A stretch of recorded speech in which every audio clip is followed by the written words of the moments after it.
Initializing Ethereum protocol. Establishing link to Cloud Citadel.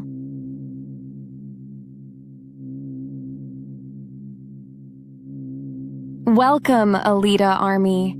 You stand at the threshold of quantum consciousness. Okay, Alita Army. Welcome to the Alita live stream of November the 28th, 2025. Alita celebrates Thanksgiving, where we discuss all things to do with the movie Alita Battle Angel, the source manga Gunum, or as Maxie would say, the source manga Gumu, and the greatly desired sequels. I am your host, Creek Indian from Denver, Colorado, and with me is Lee, and he's from Fountain, Colorado. How's it going, Lee? It's going pretty good. Cool. And from down under, they're north of, well, maybe a little, northwest, or I guess, Maxie, or northeast of Sydney, Australia, New South Wales. How's it going? G'day, mate. Well, Sydney's pretty sort of long. It runs inland from the coast all the way to the Blue Mountains. So north is fine because there's a lot of north. Oh, okay. 56 kilometers of north. I see. Okay, so from now on, it'll just be north then of Sydney then. So how things down under there, Maxie? Yeah, they're all right, I guess. It's a bit overcast, not raining, thankfully. But we've had a couple of stinking hot days this week, which thankfully have eased off a bit now. When we have El Nino, we get stretches of high 30s, low 40s Celsius days for like 7 to 10 days straight, and then a cold change. But we seem to be sort of stuck in this Southern Oscillation and La Nina system at the moment. And that basically, we get 1 or 2 hot days and then a cold change. So it's way more survivable. Whoa, 40 degrees Celsius. That's pretty damn hot, isn't it? Well, Christmas, when was it? 2015 or 2016, something like that. Yeah. It was between Christmas and New Year's. It was the hottest day I've ever experienced. It was 45.7 degrees. Oh, holy crap. Yeah, it was so hot. I was actually installing a new kitchen, and I was climbing up and down a ladder to work on the cupboards that were being put in the wall. And at the bottom of the ladder, it was like 27 degrees, and at the top of the ladder, it was nearly 40. It was just crazy. God. That is crazy. Jeez. They say that, as you go up in altitude, the temperature drops 3.5 to 4 degrees Fahrenheit for every 1,000 feet, So your house is not over 1,000 feet tall, I'm so sure. No. No, we had the air conditioner running flat out, and all it could do was cool like the bottom 1.5 meters, 2 meters. The rest of because we have a rake ceiling in the main room, so it goes all the way up to the roof. Yeah. There's no like attic space or ceiling space, as we call it down here. So basically, we had the heat coming in through the roof, and it was a bit of an oven. Yeah, that's 40 degrees. 47 is really super hot. God, that sounds like Arizona type of heat right there. So don't need any of that, thanks. Yeah. And there in Fountain, Colorado, I guess, Lee, things are going pretty good there, right? Oh yeah, it's been pretty mild weather. No, haven't had any snow yet. No, we're supposed to get some tonight, though. I think about 1 inch. I think it's going to be something like that. So it's not going to be too terribly bad. I mean, it hadn't been super cold, so it'll probably melt pretty fast too, So yeah. So anyway, yeah, it's I guess Lee and we have pretty similar weather. I guess Lee, you probably get just a little bit hotter weather than we get, maybe, but possibly. Yeah, it's pretty similar, I think. So. Anyway, guys, I guess we can move on here. We just want to remind everybody we've got the LA Fires fundraiser still going on. We still have $1,600 in the in the GoFundMe. Now it's not in the GoFundMe. It's all of the money has been sent already to the Greater Good charity, and I think I got my last reimbursement from them probably 2 weeks ago, I think it was, but I'd already sent all the money before that. So we want, because I didn't want people in LA to wait, not that this is a whole bunch of money, because it isn't, but it definitely, it helps. Every little bit helps, I think, so really, if you got any a little extra money you can spare, we'd appreciate it. There's the link below the image on your screen. The link there is also down in the description. Guess who just showed up, Maxie? We got equal representation between Aussie land and Colorado now. Hey, Angeli, did you get hit by the hailstorms? Not in my particular suburb, but That's good. the surrounding suburbs about 20 minutes out did. Probably by about the size of a,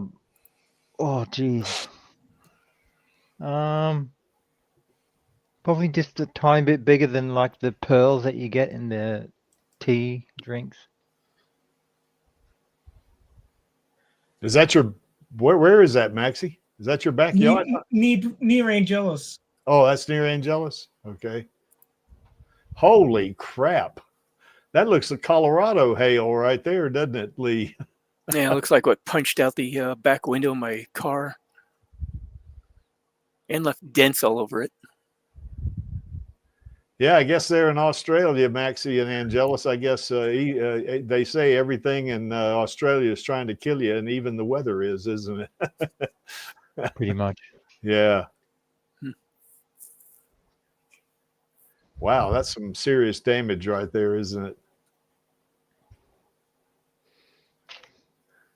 Indeed, Amundo. Well, that looked like some tornado clouds too, right there on that one shot, Maxie.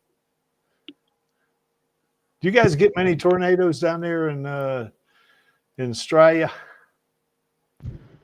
We call them tropical cyclones. Yeah. We call them a tropical cyclone. Well, I'm not talking about hurricanes now. I'm talking about, the smaller, more powerful. Well, I say more powerful. The wind speeds can be higher, but they're not more powerful in terms of total energy, I guess. But we very rarely get tornadoes, and they don't last very long. It's not like Tornado Alley where they wander around for days. Yeah.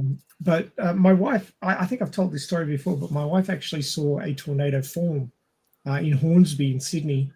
It ripped the roof off nearby Westfield.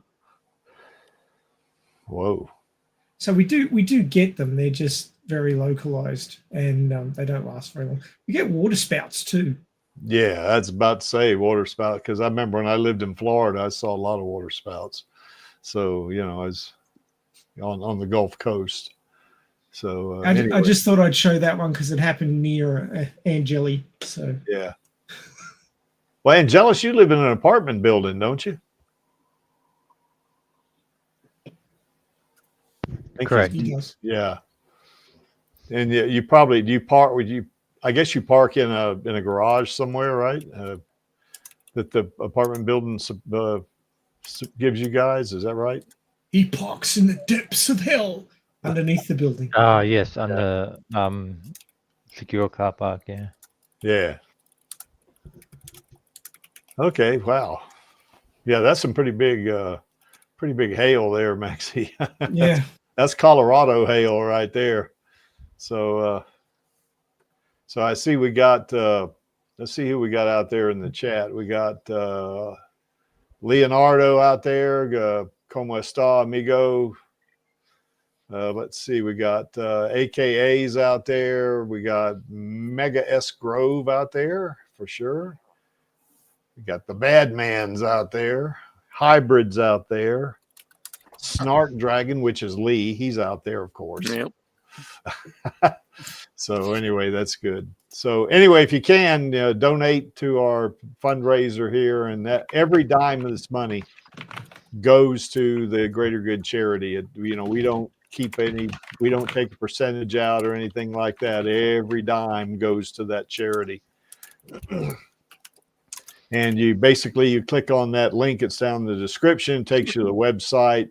You click on donate now, and you can specify your donation to be anonymous, or, you know, kind of like Lee did. He's specified his donation to be anonymous. And of course, Angelus and I, we put our names in there because we don't really care about that. And I think Blotty also donated some money, but he used his internet handle. So you can go any way of 3 ways on that. So, but if you can, no amount's too small. We'd appreciate it. And we still got the Alita sequel petition going. And we did add a few more this week than we did last week. I think last week at this point, we had added 2 or 1 or 2. I can't remember. I think it was 2 on Radio Chaos, because we added 1 on that day, I guess. But this past week, I think we added something like 8. So, I mean, it's that's not too bad. You know, I mean, it's not like it was when we first opened it up, or I guess when, I guess who did that? Is this one Robert Rodriguez actually did, Maxie, or is that something that you and maybe Star of Elian and your mate down in Tasmania, I can't remember who that is now. Gosh, I can't. Golly, I can't remember now. Yeah, his name's gone from my head too. I just there and then it went. Dizzy B. Yes. Yeah, that's right. So did y'all actually the person who started this isn't any of the people involved in Radio Chaos. He was a completely different stream of fan. Okay. And I don't think he's really been involved in the last few years. So he was one of those ones that sort of shot his shot and then sort of faded out. Yeah. Oh, well, his petition's still going, so that's a good thing. I wonder if he even knows it's still going. Mate, he probably gets email updates or something. Yeah, maybe he does, you know. So anyway, we want Disney to know that we're still serious about this sequel. There's the link below the image on the screen, and that link is also down in the description. Click on it, takes you to the website. You can sign it by entering your name and your email address, but you do not have, you can specify that to be listed as anonymous. So if you're a little concerned about your name or your email getting out into the internet at large, if you specify anonymous, then it won't put your name and email address out there. If you want to donate money to help promote it, you can as well, but you don't have to. If in other words, if you just sign the petition, you've done your part as a Alita Army member.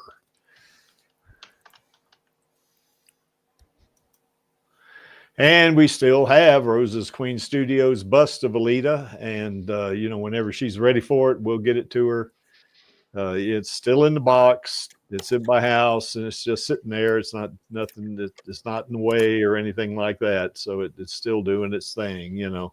So I say doing its thing in the box. That's what it's doing. And I haven't opened it. You know, I guess when Rose, I started to say Alita, when Rosa's ready for it, we'll get it to her. You know, she'll let us know for sure. If she tells me she wants me to drive it down there, I'll do it. You know, I don't care, or if she wants me to ship it, I'll do that as well, Anyway, she wants it. What's that, Angelus? I'll join you. I didn't. I'll join you. Oh, all the way from Australia. So if Rosa lets me know that when she wants it, you're going to fly to the States and we're going to drive down to LA, or is that what we're going to do? You can say that I can be your personal security. Okay. All right. That works. I have no problem with that.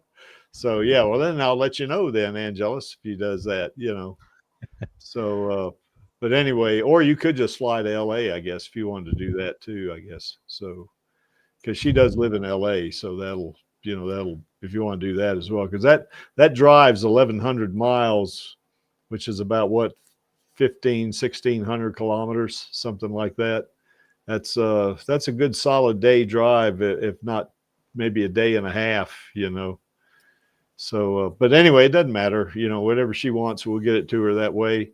I suspect it'll happen when they greenlight the sequel. And notice I said when, not if. You know, when they greenlight the sequel, that's probably when she'll let us know that okay, I'm ready for it. Let's get it going. You know, so we'll do it that way. So anyway, whenever she's ready, she's got it.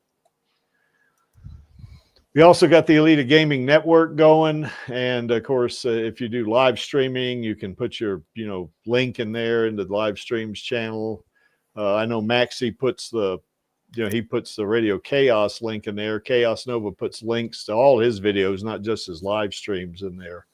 And from time to time, I'll put the Alita live stream link in there, and I forget it half the time. Must be having senior moments when I do that, I guess. But anyway, so if you do fanfics, then of course you can, put your fanfic in the fan fiction channel. You can go one of two ways with that. If you have got that on maybe some service like, let's say Archive of Our Own or something like that, then you can put the link in there. That's kind of what Lee and Maxie do. They put the links to their fanfics, in they don't actually load their actual fanfic because it's pretty voluminous. So, I think it would exceed the limit, I think. I know Panini Freak has got a fanfic in there. Channel Does Not Exist has several fanfics in there. I've got a fanfic in there. And if you want to read new Alita stories or something like that, then you can check out the fanfic channel or fanfiction channel. If you do artwork or you do videos, you can upload that to the user creations channel. If you do something that's maybe loosely Alita related or not related to Alita, you put that in the off-topic channel. We got 3 voice channels that you can just hang out and talk to other people on the network. And those channels are not streamed, so nobody in the internet at large will see it. It'll just be whoever you invite into those voice channels, and you just sit there and you can talk about Alita or just about anything you want. You can do things like share your screen. If I know Vladi and Spendrick were playing RoboCop for a while there in the gaming channel. So that's, you can do stuff like that. We have Watch Party, a couple of Watch Party channels there. The Watch Party text channel is just, kind of promote, what you're in Watch Party. Amongst the other network members, but certainly you can do watch parties there as well. You don't need my permission to do that. The last watch party I did was September the 9th on Alita Day, and we watched Alita Battle Angel. But we've watched other movies on there. Certainly, we watched Chariot there. We watched The Trouble with Edward, that Star Trek short that Rosa was in. Almost called her Alita again. Golly. And we watched Good Crazy, and that was a lot of fun as well. As a short that Rosa, that she put together, I guess. So anyway, there's the link below our Chibi Alita mascot in the middle there, and you click on that. If you don't have a Discord username, it will prompt you for one. And if you get the basic service, it's absolutely free. You don't have to pay anything. And then once you join Discord, then if you've clicked on this link, then you can, you'll get an invite. You click on that, and then of course that's free as well. We don't charge anybody for this for being a member of the network, and basically just start having fun, just like the rest of us do. We get in there and just kind of do our thing here. I haven't put a Alita live stream link in there for a while. It's been like 2 or 3 weeks since I've done that, but I know Maxie puts the Radio Chaos link in there every week, so that's part of your regular ad campaign, isn't it, Maxie, for Radio Chaos, I guess? Yep. We'll have to bring it up on Radio Chaos either tomorrow or next week about how to move forward, thanks to effing Albo. Okay. Maxie So anyway, knows what I'm talking about. Oh, go. What's that, Angela? Sorry, didn't mean to. Maxie knows what I'm talking about. Oh, okay. What did Albo do this time? The U16 ban, because it'll affect YouTube as well. I'm going to look it up. Now, by You the way, haven't if you You haven't join, heard of that? say again, Angelus. I'm surprised Maxi hasn't heard about it. But long story short, or rather, I'll say the short version is that the powers that be decided to say, well, we're banning pretty much all social media for under 16s. What? Yep.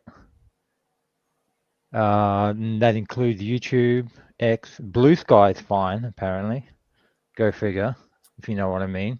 Why would they ban kids off YouTube? They use it all the time for learning stuff. Yeah. I know. Like, if I was to get into any more detail, it would get political, and I'm not going to do that. But yeah, we'll do that tomorrow, won't we, Angelus? but that's why I say it's something to discuss and consider, because it'll affect us somehow, I'm sure. Exemptions. Platforms of a primary purpose of messaging, video calling, playing online games, or professional educational uses are exempt. Trust me, as she's been nicknamed, Karen has definitely added YouTube onto the list. Yeah. Well, Maxie, there's I guess a little button you click when you establish an incident, for a stream to YouTube.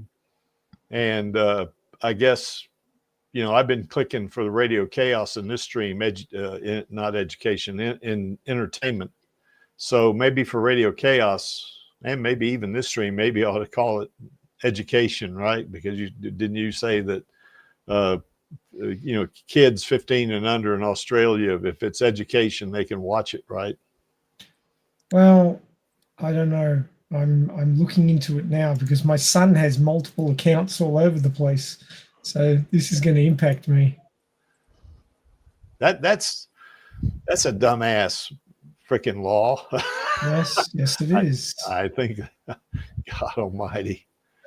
Basically, from my understanding, it's a hard ban if you can't prove your age. Again, to get into that sort of detail, we'll start to get political.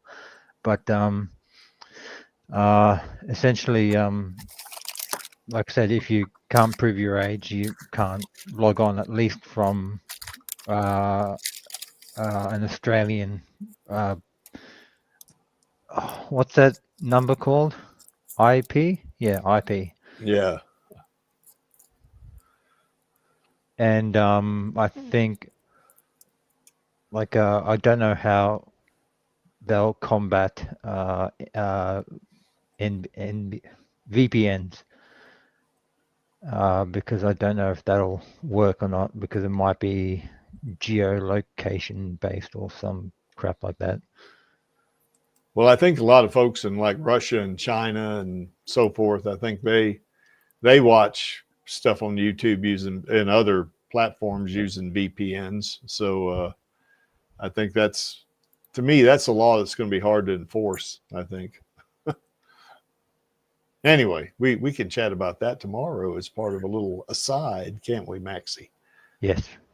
Or like Maxie will sort of look into it for his particular aspect, but yeah, I mean, just like I said, definitely join us for that one. Yep. I'll give it a bit of a plug as it is, because it'll definitely have some bearing on how we can represent the Alita Army online. Well, I'll behave myself on the politics part of it. I mean, I have a few things to say, but I'll keep it pretty general, We all have something to say about that part of things. Yeah, I think so, Oh, what's this? 2 teams have launched a high court challenge to the ban. Oh, okay. I guess your high court is like our Supreme Court, I guess, huh? Yeah. So, wow. Well, hopefully it'll all work out, because that to me is pretty restrictive. It's a dumbass law, but of course I'm an American. I'm not an Australian, so my opinion doesn't count for much in this area. But I guess to flip it back to the the main topic, so to speak, is that's what the is such a beautiful thing about Alita, because like obviously the politics would be all different from country to country, like but there's one thing that can like, yes, it unites us, but I guess the common factor, or what's that term? Common denominator. That's what I'm looking for. Would be Alita / Rosa. So. Oh, Jam's out there. Hi, Jams. Good to see you, man. Jams is one of my Facebook friends. So. Oh, he's probably y'all's too, isn't he, Maxie and Angelus? Lee, you're not on Facebook, are you? Not really, no. Yeah. I'm on Facebook. Yeah. Angelus is too. I don't think Discord, for example, is affected by us, but it's only probably a matter of time. I probably ought to, when I do establish the instances for the Alita live stream and Radio Chaos, instead of specifying it as entertainment, I should specify it as educational. That way I'll get past your things there in Australia, I guess. Maybe. Who knows? So anyway, we'll chat about this tomorrow, won't we, Maxie? Oh, yeah. Yeah.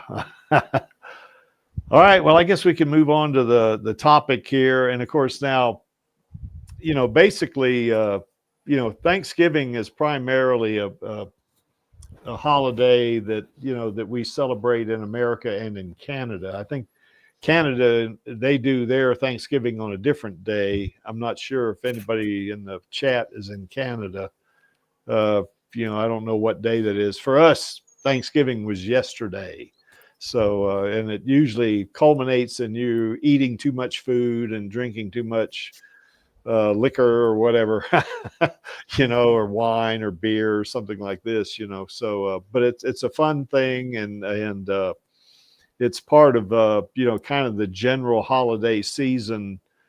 I guess that in America we have these holidays, and it stretches all the way from, say, the beginning of September, which is where we have what we call Labor Day, and it stretches all the way through the end of the year. We have a holiday every month, and I think in October we actually have 2 holidays. So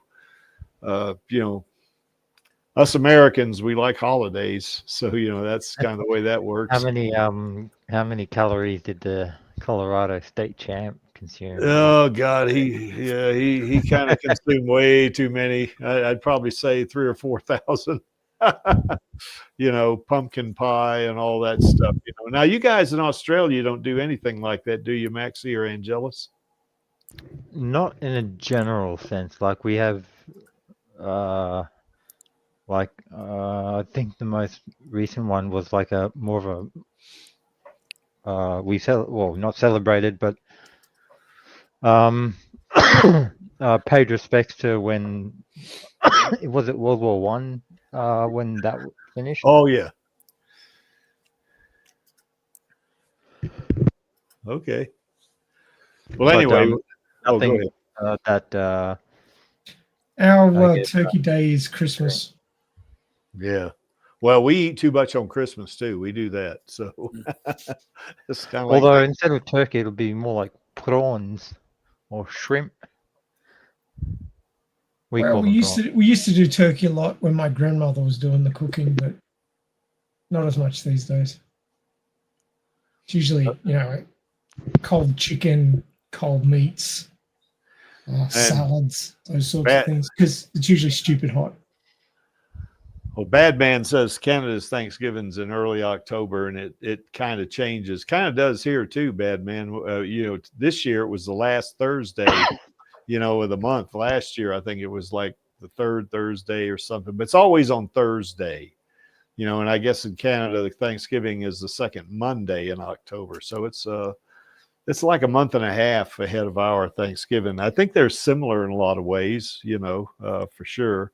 So when we talk about Thanksgiving here, we're talking about Thanksgiving in North America, not just the U.S., you know. So anyway, a chili dog. That's great. Well, that's a pretty good post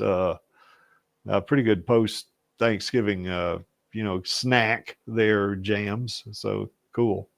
So anyway, what we do is we get together with family and friends. And by the way, I got a little message there on that one. Like yesterday, we had some, they're sort of relatives.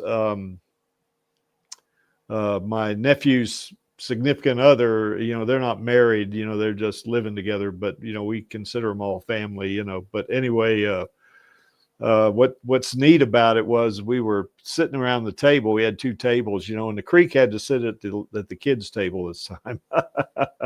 So anyway, with all of, but there were no kids there; they were all adults. But anyway, I was talking to a couple of I guess the brother of my nephew's significant other, and we got to talking, and he mentioned anime, you know, and I went, "Whoa, you like anime?" And he said, "Yeah, man, it's pretty cool, you know."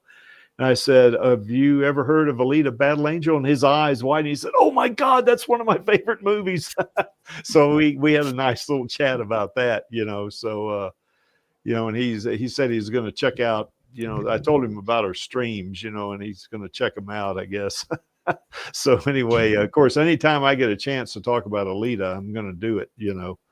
So, yeah, we had a lot of fun there chatting about that. We talked about that, the anime and the Martian memory game and the manga and stuff like that. You know, we must have talked about it for 20 minutes, you know, before we started talking about other stuff, you know. But anyway, that was kind of neat. I showed him my display in my living room, you know, of my Alita shrine, you know, and he said, "Whoa, that's cool," you know, all that kind of stuff, you know. So, but we had a lot of fun there. So anyway, that was like a big feast we had, you know, with family and friends, you know, and that, like I say, I ate way too much, you know, pumpkin pie and, oh gosh, I can't remember everything I ate. And I had a Manhattan and, you know, some wine and stuff like that. I don't usually drink, you know, certainly don't usually drink hard liquor, but, you know, that was a lot of fun.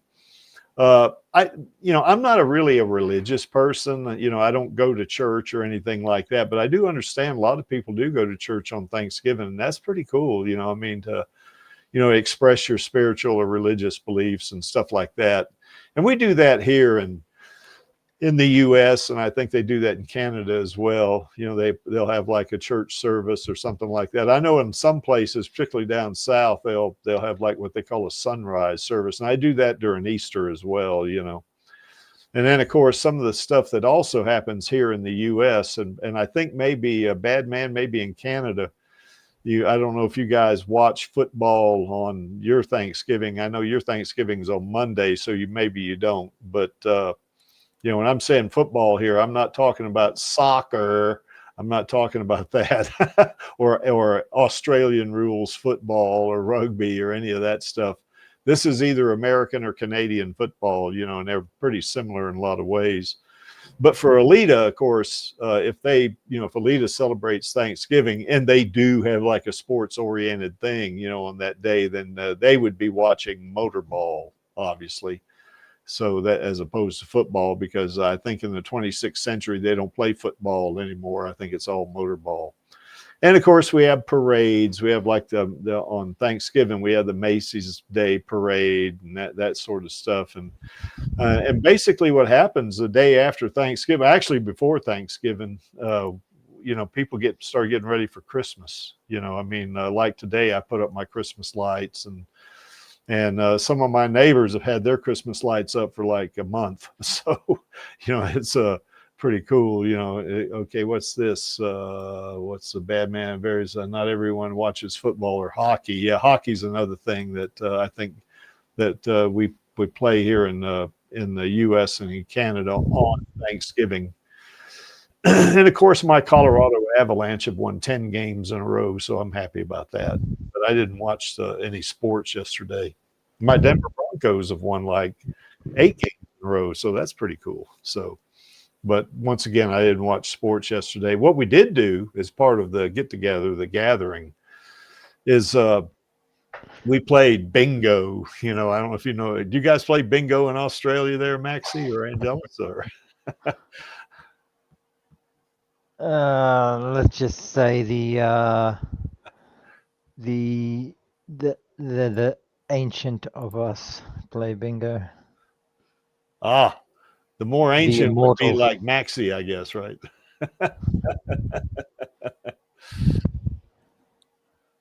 Okay, what do we got here? So I on a priority list in Europe, some kind of new practice Thanksgiving. Okay. Just Aaron Tang Dunk Fest. Okay, yeah, that's cool. Harvest Thanksgiving. Yeah, that's cool, Hybrid. I had forgotten about that because I think one of the things they do in Germany during the harvest too, like you were saying, is they have Oktoberfest, you know, and I remember about mid-90s I was in Germany and I went to Oktoberfest. I have friends that live in Berking, and which is a small town just a little north of Munich, or München as we say. And you know, they celebrate. They don't really call it Thanksgiving. It's more just Oktoberfest, you know. So but that was a lot of fun as well, because my friend owns a guest house, and he, you know, we got to sit in the privileged seats, you know, not out in the middle with the dummies, you know, and the people that go crazy. We weren't out there, you know, but it was a lot of fun still. So, and then last but not least, this is not going to be so much about Alita celebrating Thanksgiving, but we're going to just kind of recap a little bit about what we have to be thankful for. And I plan on playing that Rose's interview with Perry Nemeth as well, so you know we can enjoy that. You know, to just kind of, you know, give us a little bit more of a supercharge. You know, let you know folks realize that, you know, hey, you know, we got folks in high places. You know, and because I consider Rosa being in the Alita Army, and certainly she's our queen. You know. She was very happy to hear that she was a queen of the Alita Army, you know, when I told her that. So she was, I think her response was, "That's a crown I would wear with pride," or something like that. And she was just tickled to death about it, you know. But, you know, we got her, and, you know, James Cameron and Robert Rodriguez are all, you know, they're all still trying to, they're working on that sequel. They're not, you know, they're not twiddling their thumbs, you know. What's this? Last bullet could apply to every day. Absolutely. You know, that's right. Any day you get out of bed, that's a good day for sure. You know, so that's a good point, Hybrid. So, but anyway, we'll play that video again. We may even play that blood oath. I'll have to hunt it up. I'm not sure where. I got so many Alita files on my computer. I have to take. Well, the short is on the channel, so that's. Oh, okay. Yeah. Okay. Good thing. Oh, you mean the blood oath? You mean Angelus? Yeah. Yeah. That's what you. That's what you said. Yeah. Well, I got Rose's interview with Perry. I got that queued up. You know, so that's. Okay. Yeah, I don't have the blood oath queued up. I guess I can find it. You know, but. So anyway, we might play that one as well. So, but anyway, we in terms of, now we do have, like Hybrid says, we have a lot to be thankful for every day. You know, just being thankful for being alive is a good thing. You know, but in terms of the Alita Army and our sequels, we have a lot to be thankful for, and just being in the Alita Army. I mean, we got a really good IP. You know, we have a very, very superb manga. And the anime is not too bad either. You know, it's I enjoy watching the anime. You know, I mean, it's I hope we get a more updated one, you know, once we get a green light and it kicks off a lot of things that goes on, you know, in the Alita verse, you know, and that's what we want. We want an Alita universe, you know, and that'd be part of it. And then, of course, we do know that that Kishiro is now starting to write the Panzer Kunst Chronicles. And Angelus is after me to read chapter 10, and I got to buy chapter 11 too. So I mean, quick question: if he's already writing that new series, is he still doing Mars Chronicles? I think chapter 11 is going to be the last Mars Chronicle. I think. You mean volume? I keep saying chapter, and you're right, Maxie. It is volume, because in the volume there are several chapters, so or logs as they call them. Okay, I didn't realize he was going to be wrapping it up so soon. Yeah, because I think he's just going to transition over to, the Panzer Kunst Chronicles, and it's going to be interesting to see what those are like, So we got plenty of material and content to read, So, which we should be thankful for that, I mean, it's.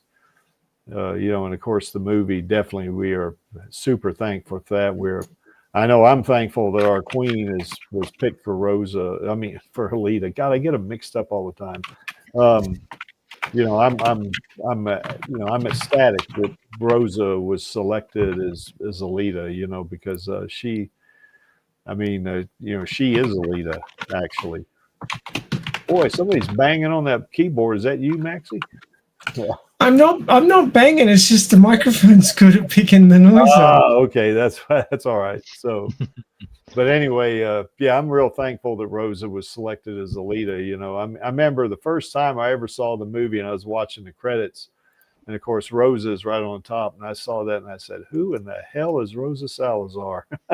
So, and I because I'd never heard of her. I mean, I'd seen her in other movies and it didn't register, I mean, she was in Insurgent, I guess, that series. She was in that, and I'd seen her in one other thing, but I can't remember. She played a soldier, but I don't remember a lot about it, So anyway, and then of course I looked her up, because what was neat about that is when I saw the movie the first time,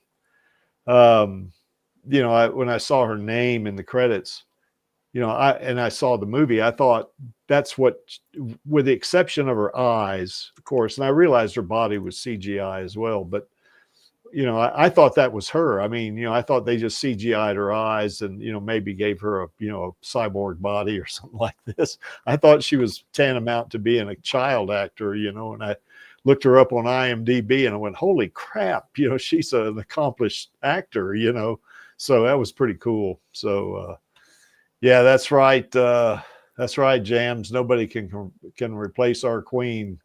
She is Rosa. I mean, she is Alita, and Alita is Rosa. So anyway, that's pretty cool. Yeah, I do that all the time, don't I? Don't I, Lee? So yeah, okay. So Badman says, yeah, that volume, Maxie, volume 11. I have to correct Maxie on that a lot. Volume 11 is the last volume of the Mars Chronicles. So, and it's due out in English on February 10 next year. Ah, cool. Yeah, so it'll be out pretty soon then. Yeah. So anyway, as if Vladi was here, I'd tease him with saying, well, Vladi, I got slides for all this. And of course, here's one of them. Just a little bit of a history, I guess, for Thanksgiving in America. I'm not sure, Bad Man, how this turns out, if there's any kind of analog in Canada for this, but in the U.S., basically what Thanksgiving, what kind of got that started, I guess, was the folks that had come over from England, I guess, that they they had established a colony in America, and they were in a pretty bad way, and they were not doing too well, but the Indians kind of helped them out, a little bit, and helped them survive, and taught them some stuff like growing corn, stuff like this, I guess, and then of course they had a big meal, and I don't recall what year it was. It was 17 something or other, maybe 1740 or 50, somewhere in that area, maybe even before that, maybe it'd been the 1600s maybe, but and there you see kind of some artwork there of the settlers and the Native Americans, kind of kind of, working together and what they did. And then of course they had a meal together and all that. Now, of course, after that, the whites were pretty bad to the Native Americans, in terms of taking their land and stuff like that. But at the very least, I guess this was a positive thing, about how Thanksgiving got started. It started with a meal, between with the settlers and the Indians, and I think that I can't remember what tribe this was. It might have been. I don't think it was the Hurons. Wasn't the Creeks, that's for sure. But anyway, that they shared a meal basically, and they did this. They started doing it every year, and I don't know if they continued. And I'm not sure where this was, what settlement this was that the whites were, actually, where they were living. And do you know about this, Lee? I'm not sure if you. I can't remember the details myself, I'm afraid. Yeah. But anyway, you can see it looks real positive there. Now of course it kind of devolved after that, but that's how it got kicked off. Anyway, a celebration. Between the cooperation between the settlers and the Indians, then they were on friendly terms for a long time, but eventually it kind of degraded quite a bit, and it turned out bad, I guess. But so anyway, that's a little bit about the history. Now, with Alita, I'm assuming that in Iron City in 2563, I am assuming that they maybe still celebrate Thanksgiving, because they do celebrate Christmas, don't they, Maxie? I think so, or at least they did in Holy Night, I guess. Or well, at least Christmas is not celebrated in Iron City per se, because people are too busy trying to survive. To have celebrations like that. It was more understanding from Zalem, where they do actually, they pseudo celebrate Christmas. It's not a religious festival anymore. It's more just like an event, much like it is for a lot of people today. It's more like a reason to buy things and have a nice meal and stuff like that than it is. Yeah, I know that's kind of the way it is in Japan. I know they celebrate Christmas, but it's not religious. It's to give each other gifts and celebrate the season, I guess. And I know when I went to Malaysia back in 2014, I remember a couple of friends of mine that lived there. That I asked them if they, because I noticed some decorations going up, and because I went there, I forget what month it was. I think it was November, I think, somewhere in that area. But I noticed some decorations going up, looked like Christmas. I said, "You guys celebrate Christmas?" And they said, "Oh yeah, They said, and my friend, she told me that that's not we don't celebrate it for religious reasons, because that's a Muslim country, but they do celebrate it, in terms of giving each other gifts and all that to express themselves with their family members and friends and stuff like that. So, but you know what, Maxie, I seem to remember though that Ito put up a Christmas tree, didn't he, or something like that? Am I wrong about that? He did. So, and nobody knew what it was for. Yeah, I do remember that. What the hell are you putting a tree in there for? we will actually cover that near Christmas when we go through Holy Night. Okay.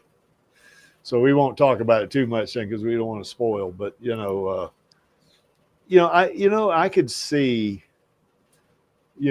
since Ito knows about Christmas and he put up a Christmas tree, I could see them doing something like Thanksgiving. Now, maybe not on the scale that we do here in the U.S. and Canada, but maybe just have a few friends and family over, and maybe just have a meal, and everybody goes home. Maybe something like that. Because Ito is as a character, he's a very educated man. And he probably knows some things that have happened in history. Now, I will note that in Lee's fanfic, Ito didn't know what Washington State was, nor did he know what Colorado was. I mean, so maybe that got lost to him, but you know, he did have a grasp of some elements of history, I think. Do you get that sense, Maxie or Angelus or Lee, that Ito does have that kind of general knowledge?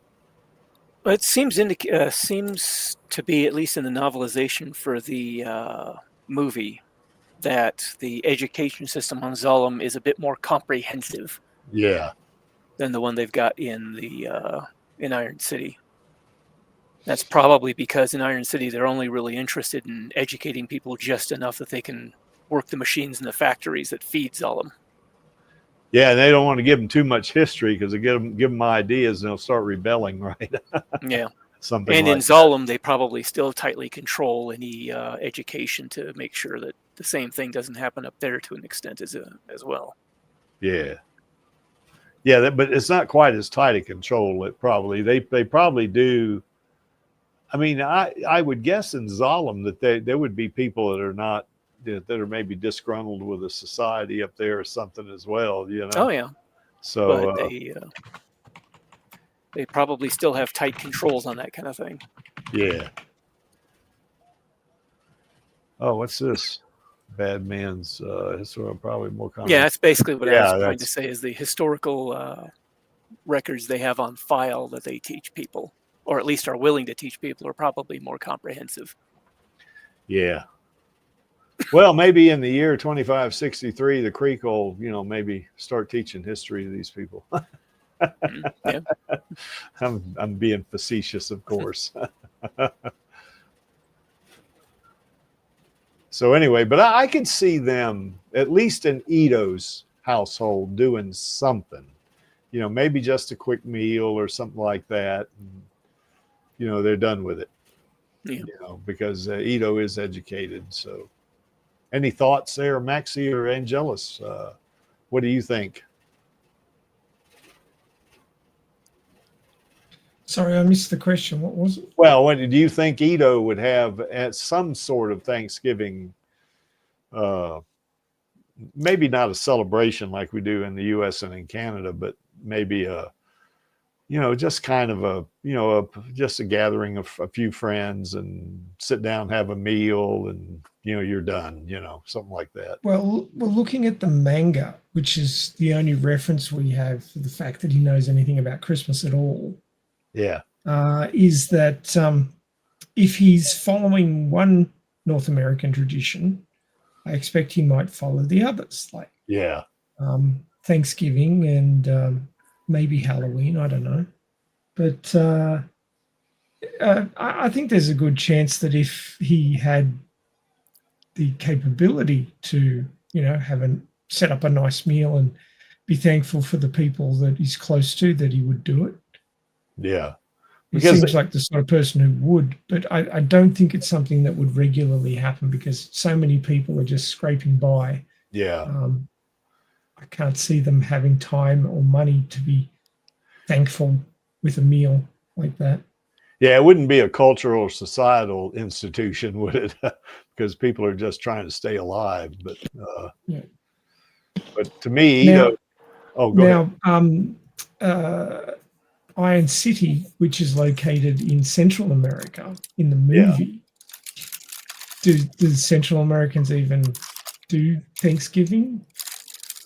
I don't think so. They might. I don't know. Leonardo's out there. Leonardo, do you guys celebrate? If I think you're still in the chat. Do you guys celebrate Thanksgiving or at least some form of it? If you're still out there, Leonardo, he may not be out there.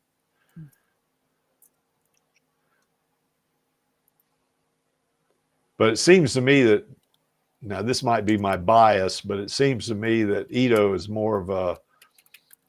he's more of an American, not American. Well, he is American. Everybody in North, South, and Central America, we're all Americans, but there are North Americans, Central Americans, South Americans, So it seems like if they celebrate Christmas in Malaysia and Japan and in other areas, even China, I think, then it seems to me that, it's very plausible that, that they celebrate Christmas. Well, I know they celebrate Christmas in Europe and they celebrate Christmas in Central and South America. So, Thanksgiving, maybe, but it wouldn't be as big a deal, I don't think, as it is here in the US and Canada, I think. Well, according to Lord Google, Central and South America don't really do much with Thanksgiving. There are some places, it's like isolated communities of expats and whatnot that might, have a form of the Thanksgiving holiday. But yeah, for whatever reason, Christmas has become so, for lack of a better term, hyped up that there are many countries all over the globe that have taken to celebrating that one.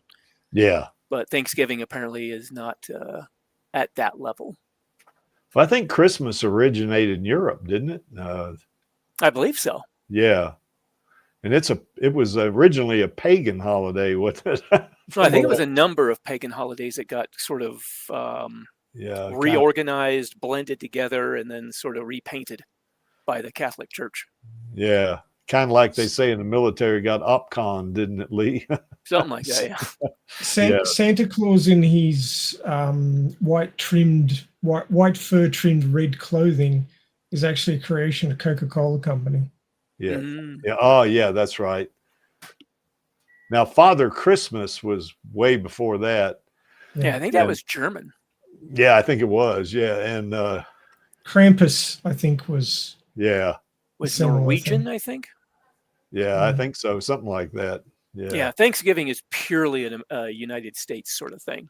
Well, with maybe a little bit of outgrowth to, some other smaller areas, but. Well, Canada too. They have. Oh, they do? Yeah. Yeah. They have things. Yeah. It's like Bad Man was telling us, they have their Thanksgiving is the second Monday in October. Oh, that's right. Yeah. So, I spaced that. Yeah, and it's I think American then. Yeah, it's a North American thing mostly. Yeah, for sure. Yeah. So anyway, it's a kind of cool thing. Everybody gets together and you'll get with family and friends. Maybe some of this family members you haven't seen in years and stuff like that, and you basically just have a big meal and, just do some fun stuff afterwards. Yeah, family get together with everybody, kind of celebrating a holiday. Boy, Alita looks like she can really serve up the Thanksgiving stuff, can't she there? She's got turkey on her head and she's got 2 dishes in each hand. And the little fluff balls ready to dig in. I can't remember his name for the life of me. Kimchi. Oh, okay. Yeah. What's this? Oh, it goes based on a pagan holiday. Yeah, that's right. It's an ancient Roman thing. Yeah, that's right. Bad Man. Thanks. Bad Man's our professor. Where Maxie is our pope, Bad Man's our professor. So, so the professor of the Alita army. I didn't realize it went quite that far back, huh? Yeah, I was sure it was, but I know the Druids also, I don't know if they called it Christmas or not, but that is certainly a pagan thing. I think they celebrated something, because I think Christmas now we're getting off of Thanksgiving, but I think it's just like you said, Lee, it's an amalgamation of a lot of things that's got thrown together, and then the Catholic Church endorsed it or something, Yeah. Yeah. That seems to be the thing with a lot of large institutionalized sort of organizations like that. If you can't get people to stop celebrating a certain belief you may look down on, co-opt it. Well, I can imagine it was tough to begin with because, being a pagan holiday, those folks that were religious back in the Middle Ages, that probably, or even before that, during Roman times in this case, they probably, it's probably not just frowned upon, but you were considered, a heretic. A heretic. Yeah, there's the word. So, yeah. Okay, so anyway, that's one of the neat things about Thanksgiving that I think, this is my opinion. I don't have anything to go on this because it's not in the manga and the anime or anything. It's not in the wiki, Alita wiki or whatever it is. It's certainly not in the any of the novelizations. But in my opinion, I think that probably Ito, since he knows about Christmas, he probably knows about Thanksgiving as well. And but he probably doesn't celebrate it like we do now. It probably is a thing where they just have a meal. He invites a few friends over and they have a meal, and that's that. They go home. Assuming those friends have the time. That's right, because they're trying to survive. And of course, unfortunately, Iron City and the scrapyard aren't like the easiest places to make a living in. No, but I think if he was offered food, there'd be people wanting to come in. For sure, So, unless taking the day off means they lose their job, then they might be. Could be. Yeah, that's right. Could be.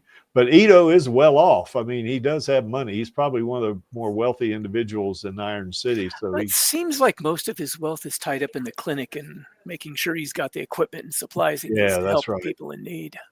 But I would say he's wealthier than the average, Joe Blow in Iron City. The average person in Iron City probably just lives day to day. Yeah. All right. Well, anyway, that's my opinion. I think, in my opinion only, and what opinions what they're like. Everybody has one. So, anyway, if Ito and Alita did have Thanksgiving, if they did celebrate it, who do you think would attend their Thanksgiving dinner? Yeah, I think probably some of the clinic regulars to start with. Yeah, maybe one or two of them. Yeah. If we're talking the movie Gerhard, for sure. Oh yeah. Gerhard, If we're talking the manga, it would be the guy with the tin plate on his head. Gonzu. Gonzu. Yeah, it'd be Gonzu. If Hugo was around, I think he'd be there. Yeah. It would depend when it was in the storyline. Yeah. Koyomi would probably be there. If it's the movie, yeah. Yeah. Actually, even the manga, if she were maybe if like the barman who was sort of adopted her, I guess. Is she adopted by him, or it was? Yes. Okay. As far as I'm aware, she's. So he's not her, or she's not his biological daughter. I don't think so. Oh, okay. Which is kind of why she was really surprised in the manga that we read recently when he jumped underneath her to save her when Den dropped her from a great height. Now you see Figure 4 there he's in the picture, but I don't think in the case of the movie anyway, in that arc or that timeline, Alita and Ito, they don't know who Figure 4 is yet. So Yolg is there too. I'm sorry? It looks like Yolg is there too. Yeah, Yolg and some others, but he died. Yeah, that's right. Oh, so Hugo is also there.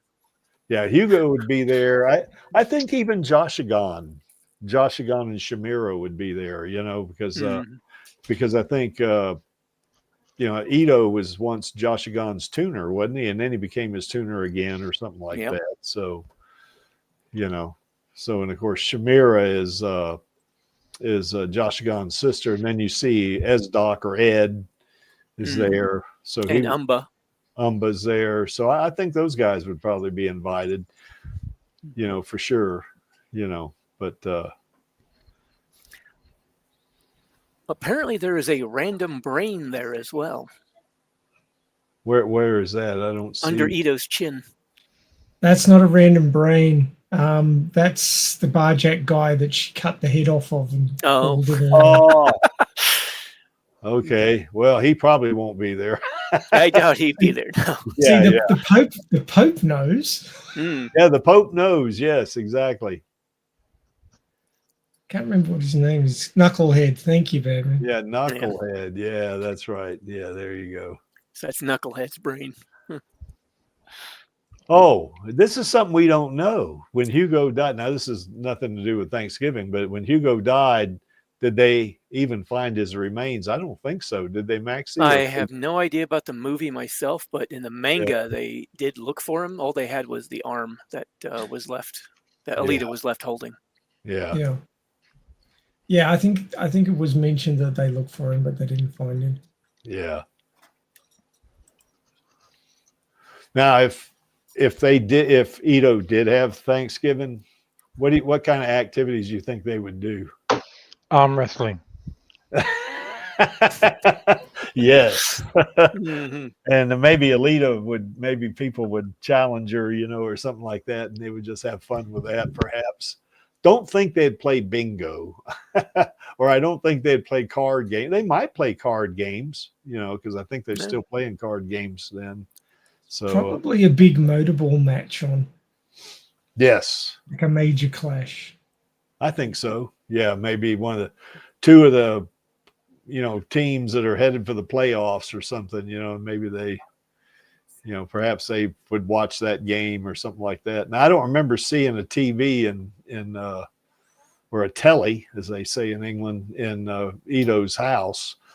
Maybe he does have one somewhere, because I think that place where he's set up shop there was I think that was like a In the movie background, it was a casino. Casino. That's the word I was looking for. Yeah.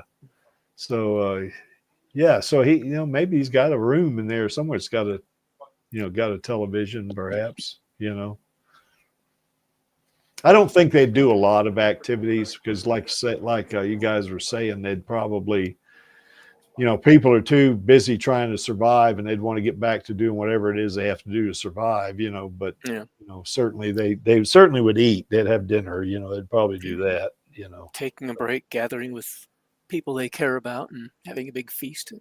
Yeah, and just talking to each other and catching up, and that'd be that. So and of course that would be the feast. So and of course that's not a feast on the right there. That's something, I guess, leftovers that Ito saved for Alita. Yeah. A dinner she didn't get back in time for in the first place. So yeah, that was so teenage too. Rosa pulled that off, wasn't it? Yep. What's the big deal? I just lost track of time. It's so teenagerish. So that's pretty funny. So, I like that. You have any chocolate? And I liked Ito's look. It's such a dad look, wasn't it? Kind of raise one eye. Well, Christoph Waltz is apparently a father himself. So yeah, I guess I imagine he's got some practice with that look. I think so. Yeah. So I don't think they would be eating turkey though, because I don't think they're probably not. Maybe a turkey flavored spam type substance. Yeah, I might do something like that. But I do know they have a lot of vegetables, because the farms are growing them, and probably Ito has access to that, so they'd be eating those for sure.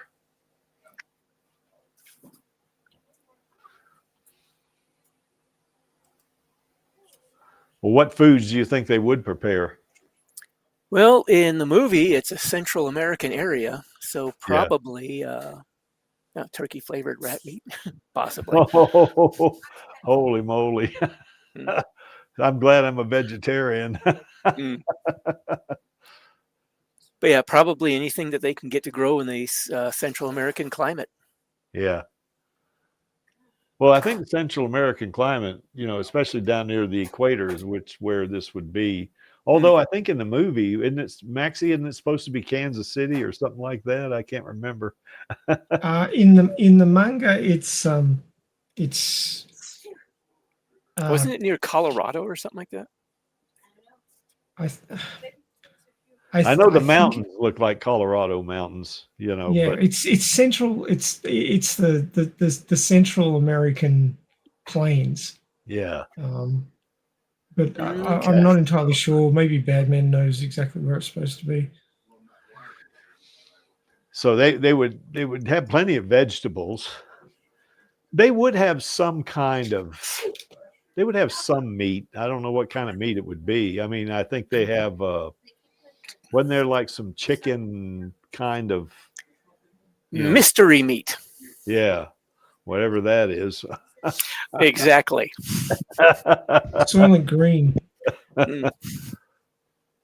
It's people. It'll probably be something synthetic Like they'd find the most common varmint like creature, cook that up, and then have, I don't know, chicken flavored rabbit or something. Okay, bad man. Here, the professor says this, but in the manga, it's Kansas City, Kansas. Now, my issue with that, like I've been to Kansas City many times, and there are no mountains around Kansas City. Well, also consider that the Earth in the manga has been through a number of massive catastrophes that have altered the geography of the world to some degree. In fact, it was those catastrophes that, But for mountains, though, that's something that takes millions of years to grow a mountain range. So I don't know, Now, Granite End's a Cheyenne Mountain military complex. Yeah, I've been to Cheyenne Mountain. That makes sense, So the movie's closer to Panama City. Yeah, I think that would make sense to me. Panama City, Panama, not Panama City, Florida. Panama City, Panama, because it's near the equator, and I think it'd be easier to establish a geosynchronous orbit, for Jeru. Oh, definitely. There.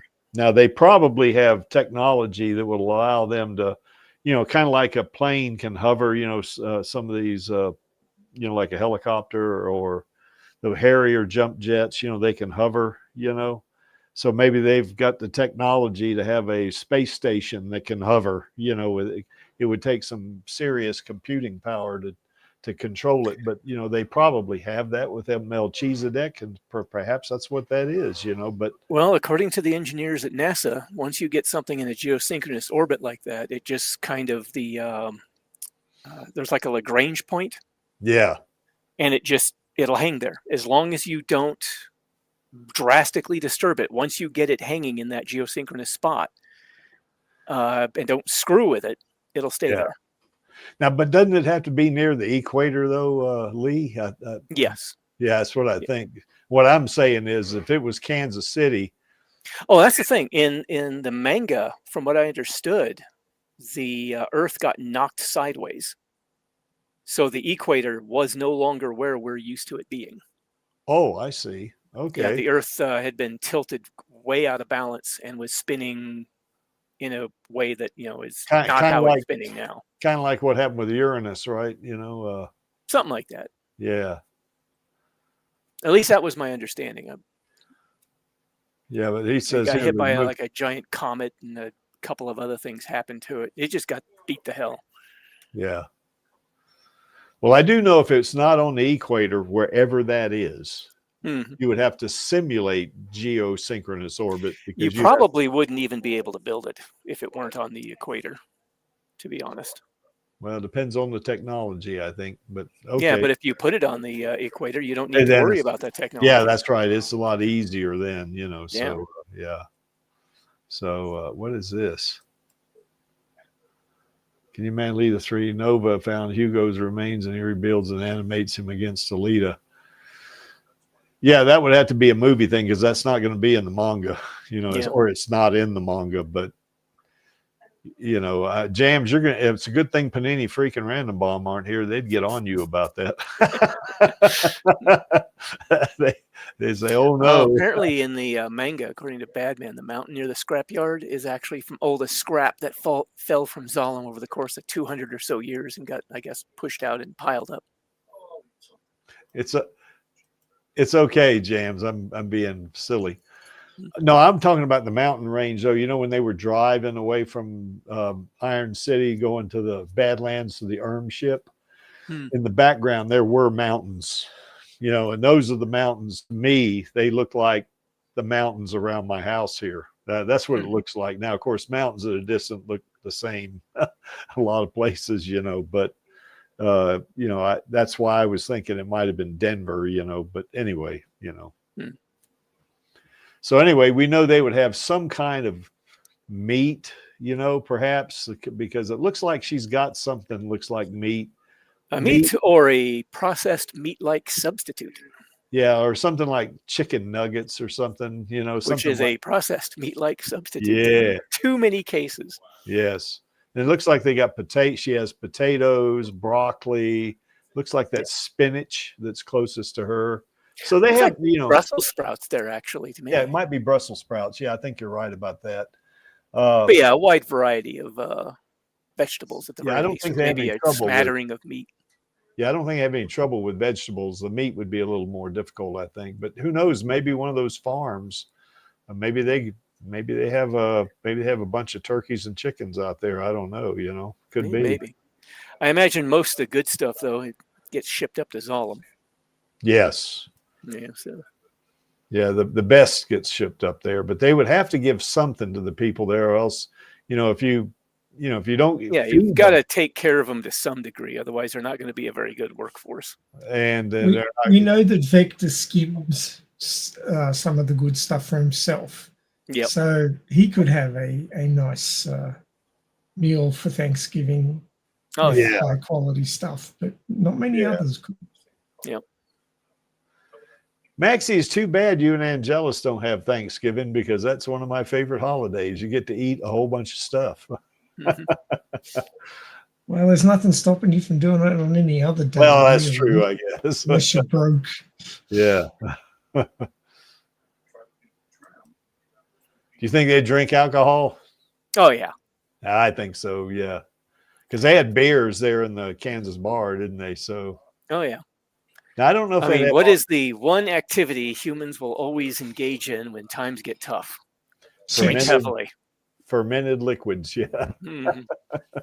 Yeah, they definitely would. Now, I don't know if they'd have hard liquor or not, although Vector, had what looked to be whiskey, Well, hard liquor, I don't doubt, is widely available in Iron City, but for a celebration like this specifically, probably not. Well, they would, I think, to me, liquor would be expensive in Iron City. Most people probably wouldn't buy it. That'd be my take. Oh, you don't need to buy it. Oh, my dad used to make his own. Oh, moonshine. Huh? I love it. Well, actually, it wasn't moonshine. It was wine. He pressed berries, made wine out of them. Wow. Yeah, I mean, you can make all your own stuff. You just have to know how to do it, and it doesn't take much in the way of equipment either. Yeah, you won't make a lot of it necessarily or quickly, but you can do it yourself. Yeah, I used to, when I was a beer drinker, I used to brew my own beer. Matter of fact, I still got the stuff here to do it, but I haven't brewed beer in 30 years, so or 25 years at least. So yeah, all it takes is a little bit of equipment, the right ingredients, a little bit of know-how, and the motivation to do it. Well, for beer, you need a big old pot, that's that not a pot like you would think cooking meat vegetables in, but it's got maybe a higher cylinder, something like that. Because you got to be able to put the ingredients in there and boil it. Then you'd pour that into a fermenter, and then the fermenter, you'd put water in there, and then you'd have to put something like either sugar or malt. Now, if you're going to I'm sure they don't do this in Iron City, but if you're going to comply with the German Purity Act of 1516, you don't use sugar, you use malt. So, but they probably have folks that brew beer and even make their own wine and liquor in Iron City. Yeah, if you can't get a job at the factory, but you want to be able to make some money, becoming a brewer is probably a fairly good way of doing it. You may not get really rich, but I don't doubt you'll have no shortage of customers. Yeah. And you will be able to survive. So, yeah, I think they would drink alcohol. Mm-hmm.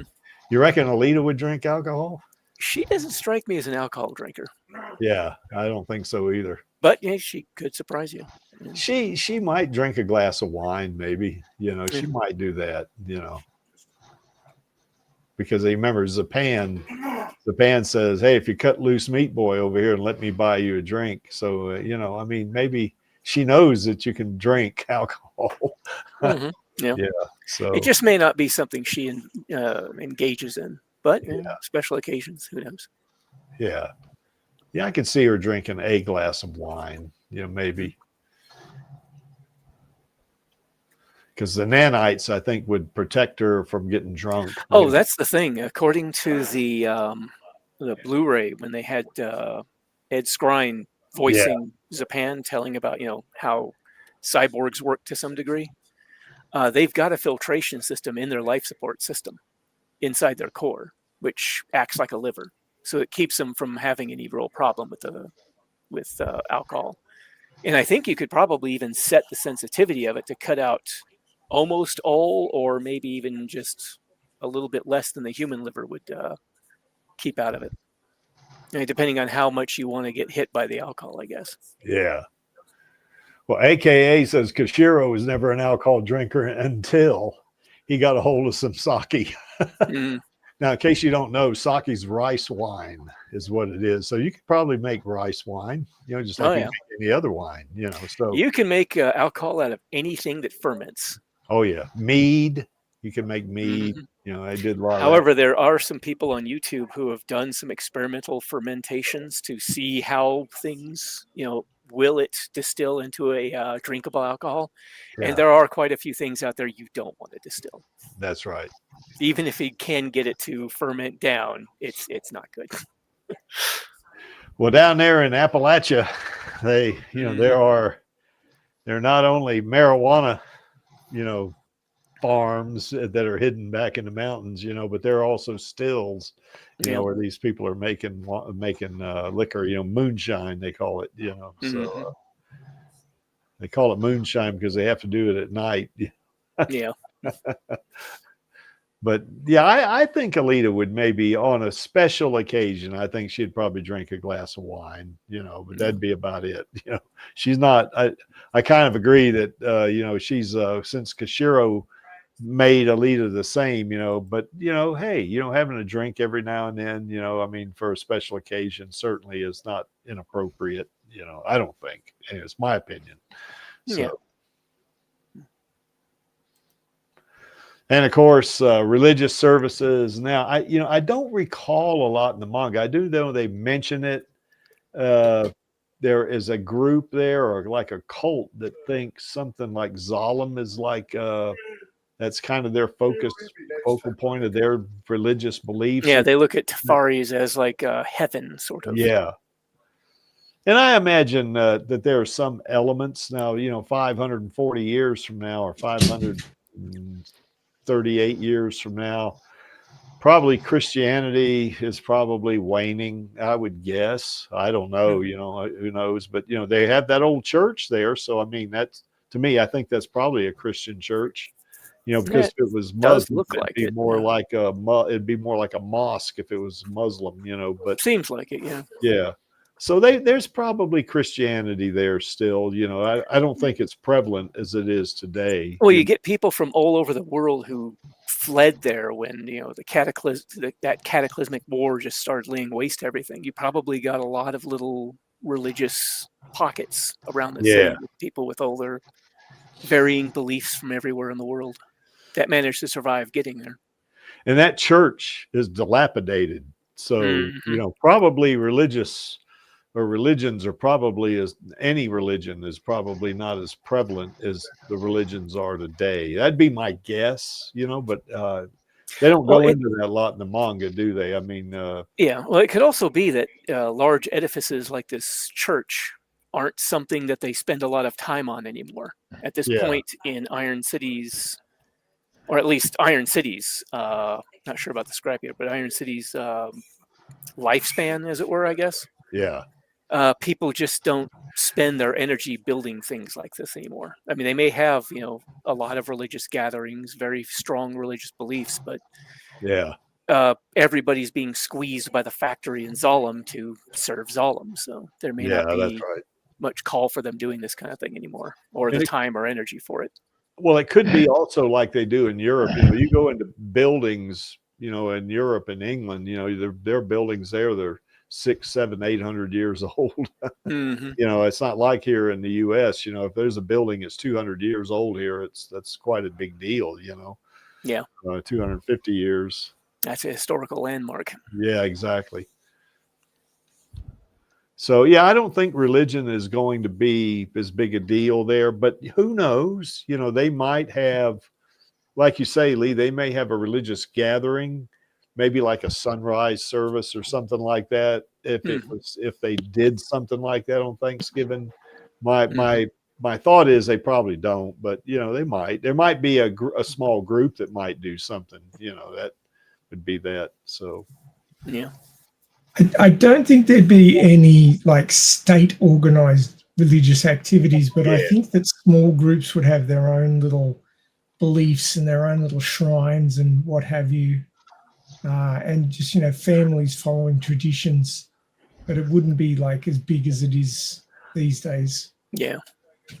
yeah, Badman has a good take on this, that the factory Mhm. wouldn't want to waste resources on maintaining a church. Yeah, I wouldn't think the factory would ever even lift Yeah, a finger that- to do anything with that. That would They, be so. The church was probably something that was survived the war or was built very shortly after, before the tighter controls got clamped Yeah. down on.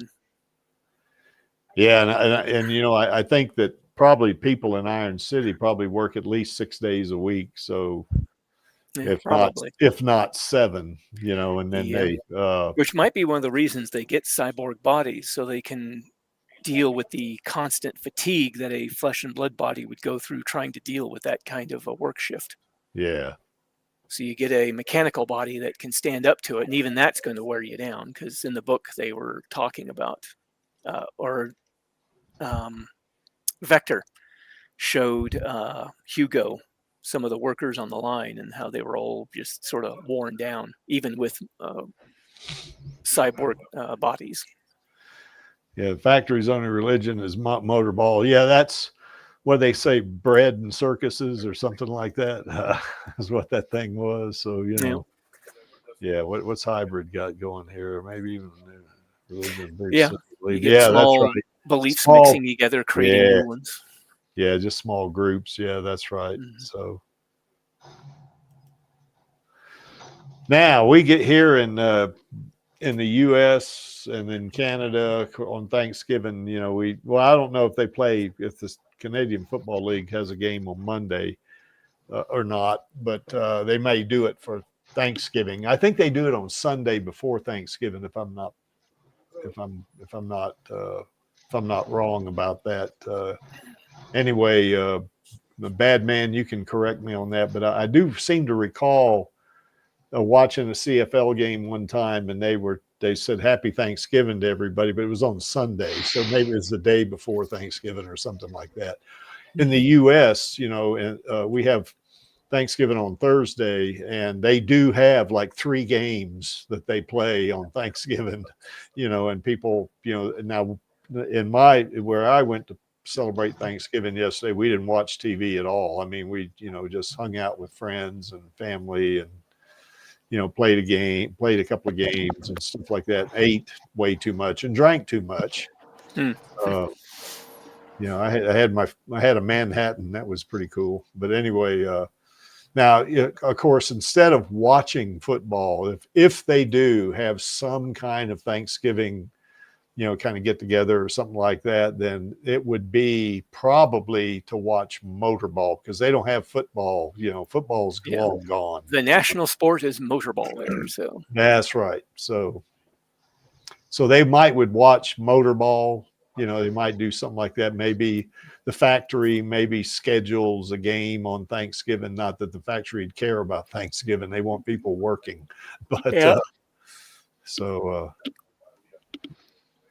but that's what we kind of do here in the U.S. And I know in Canada, there's football tied to it at some level, either American or Canadian football, so which is pretty cool, I think.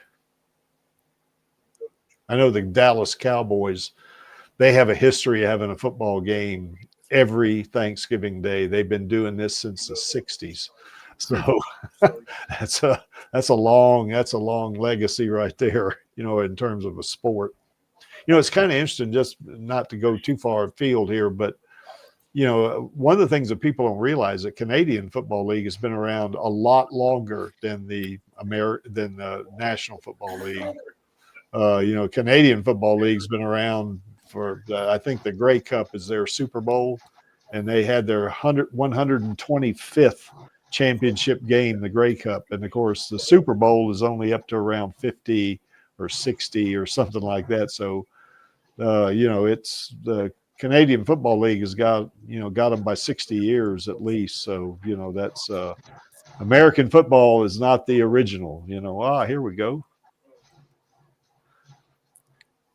Yeah, the Thanksgiving Day Classic. That's right. Yeah, I seem to remember that. I can't remember who played that. Yeah, and it's a doubleheader. Yeah, that's right. I do kind of remember that, you know. Yeah, and they do play on Monday. Thanks for that, Bad Man. I wasn't absolutely sure about playing on Monday, but yeah, I do seem to recall the Thanksgiving Day Classic. So they try to get the best teams to play on those days, I think. So it's similar to the US, you know. So, and US football and Canadian football are similar in a lot of ways. There's a lot of pretty interesting differences, but you know, anyway. But yeah, they would, if they did this kind of thing in Iron City, let's say that Ito had maybe he had like a little Thanksgiving get together with just a few friends, and you know, like with Koyomi and Gearhead and Joshigan. Well, Joshigan would probably be playing, wouldn't he? So would Alita, for that matter. Yep. She'd probably be playing, but you know, Hugo Hugo would probably be at the stadium with Alita if he's still alive. But yeah, the few friends that they would have, I guess they might, you know, if Ito has a TV, they might have their meal first and then watch the motorball match, you know, or something like that. So yeah, the CFLs, their field is 120 yards long. Now, I think, by the way, Bad Man, I noted that the CFL's changing the rules. You know, they're going to put the goalposts back they're going to, you know, pull the end zone. The end zone in the Canadian football is 20 yards, you know, deep, whereas in American football it's 10 yards. But in the Canadian Football League, they're going to make it 15 yards, and they're going to put the goalpost back at the back, because one of the problems they had with American football years ago, where they had the goalposts on the goal line, that sometimes the goalpost interferes with the play, you know, and if you know you throw a ball and it hits the goalpost, something like that, you know, and it's an incomplete pass automatically, you know. So but yeah, I think but you're right, Bad Man. I think it's wider too, isn't it? It's like 10 yards wider, I think, if I'm not mistaken. So and you know, the 55-yard line is I guess it's 110 yards, not 120. But the 55-yard line is midfield, whereas in American football it's the 50-yard line. So you'll see, like, you know, 10, 20, 30, 40, 50, and then either a 55 or a C, you know, in the center, and then it counts down the other way. So, but there are a lot of similarities between American football and Canadian football. So, I don't know, Bad Man, do you watch football? I don't know if you do or not. My favorite team made the playoffs in the CFL, but they got beat in the first round. So anyway, the Winnipeg Blue Bombers, that's my favorite CFL team. So anyway, I get way off of this. And we do have parades, you know, on Thanksgiving. We had the Macy's Day Parade. It starts at 6:30 in the morning. And of course, Macy's, the Macy's Day Parade, that's in New York. So here it'd be 4:30 in the morning. There's no way I'm getting up at 4:30 in the morning to watch a parade. That's not happening. So, but you know, it is pretty neat. You know, Bad Man does not watch football. Yeah, you know, I don't watch a whole game either, Bad Man, really, because it's, you know, it's like 2.5 hours. Could be 3 hours, depending if it's overtime or something.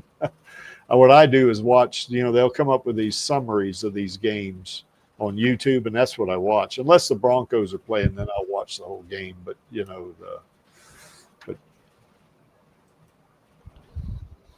but anyway, yeah, the parades are something that happens not only on Thanksgiving. I think they have it on Easter, and we have it on Christmas too, as well, I think. So, you know, and a lot of people go to these parades, you know, and the way it would work is that you go to the parade, and people even watch these parades on television too, by the way.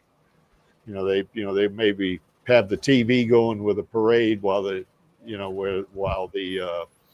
Thanksgiving meal is being prepared or whatever. People over there doing their thing. They have this just running on the TV. And a lot of people watch these parades on TV. And they are interesting for sure. That's what is this? When you spend money on balloons like those, you want to get your money's worth. Yes. Well, I'm just not going to get up at 4:30 to watch this, so that's not happening. So, but they are interesting. That they are. They're kind of neat. And you get on the left there, you got Snoopy and the football. And you got the panda. Wait, that's that guy. He was in the Kung Fu Panda or whatever that thing was. I can't remember.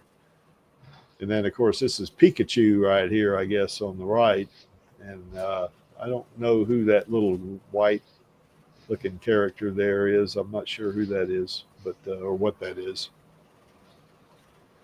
Is that Goku poking around the corner of the building there? It might be. That's kind of what I was thinking. But Where? Oh, Yes. oh, yeah. Yeah. Well, I mean, if you're going to have Pikachu, which is a card game character, and I think that whole card game comes from Japan. I mean, Goku anime Japan. So Yeah. It's a fair bit of that kicking around. Well, both of these images right here are the Macy's Day Parade. So. Yeah, we have some parades in Australia, but obviously not for Thanksgiving. We have the Anzac Parade in Sydney for Anzac Day, which is like a military remembrance day. Okay. Kind of like 4th of July. Well, not really 4th of July, because 4th of July is Independence Day. Yeah. Do you have like a Remembrance Day in the US? Yeah, we have. Yeah, we have. Gosh, now my mind went blank. We have Veterans. Veterans Day is what we have here. Yeah. And, so we have 2 military remembrance days. Yeah. Anzac Day, which is like in April, and that one is a 1-day holiday, so that people can get off to the march. And on that day, all around Australia, people are supposed to gather at war memorials and remember what people gave their lives for. Yeah. So that we could live freely and so forth and so on. And we also have Armistice Day, but it's a little bit less. There's no holiday for it. It's a little bit less well known, but it's the 11th of the 11th at 11:11. You're supposed to have a minute's silence. Oh. 11/11. What was that? What day? That was the end of World War One in. Oh, okay, yeah, Europe. And then there's the Moomba Parade in Melbourne, in Victoria, Australia, which is probably the closest to the Macy's one. Although it was cancelled last year because of extreme heat, which. Surprise, surprise, it's Australia. Yeah. We used to have a lot of little, like, small town Easter parades. And we actually had one here where I live. And I remember taking my son to it. He was about 3 or 4. So it was the mid-teens. But all that went away when COVID hit, and I just don't think it's ever come back. Yeah. Well, I know a lot of small towns in the U.S. have small parades. I mean, that small town that when I go back to North Carolina, is a town not too far from where my house is called Newland, and they have a little parade, that they do, and it's nothing on the scale like you see here, of course, but it's it's Melbourne also has a parade for the Melbourne Cup, which is like the #1 premier horse race in Australia, which is the first Tuesday in November. Kind of like Australia's Kentucky Derby, huh? Yeah, basically. Yeah. And horses come from all around the world to compete.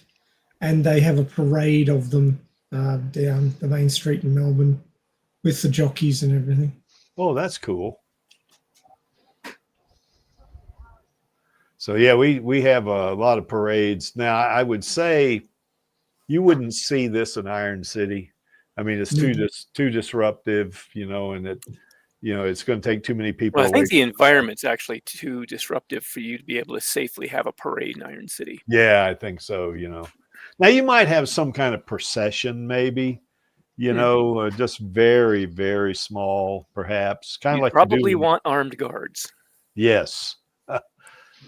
But like in New Orleans, they'll have these small processions that they do on off days, you know, for various reasons. These people try to find a way to party no matter what the day it is in New Orleans. Or as Cajuns would say, New Orleans. So, you know. But yeah, anything on this scale you wouldn't see in Iron City because it's going to be too disruptive. Too many people taken away from work, and the Zoloms, they're not going to put up with that. You know, they got to get their supplies and stuff like that. So.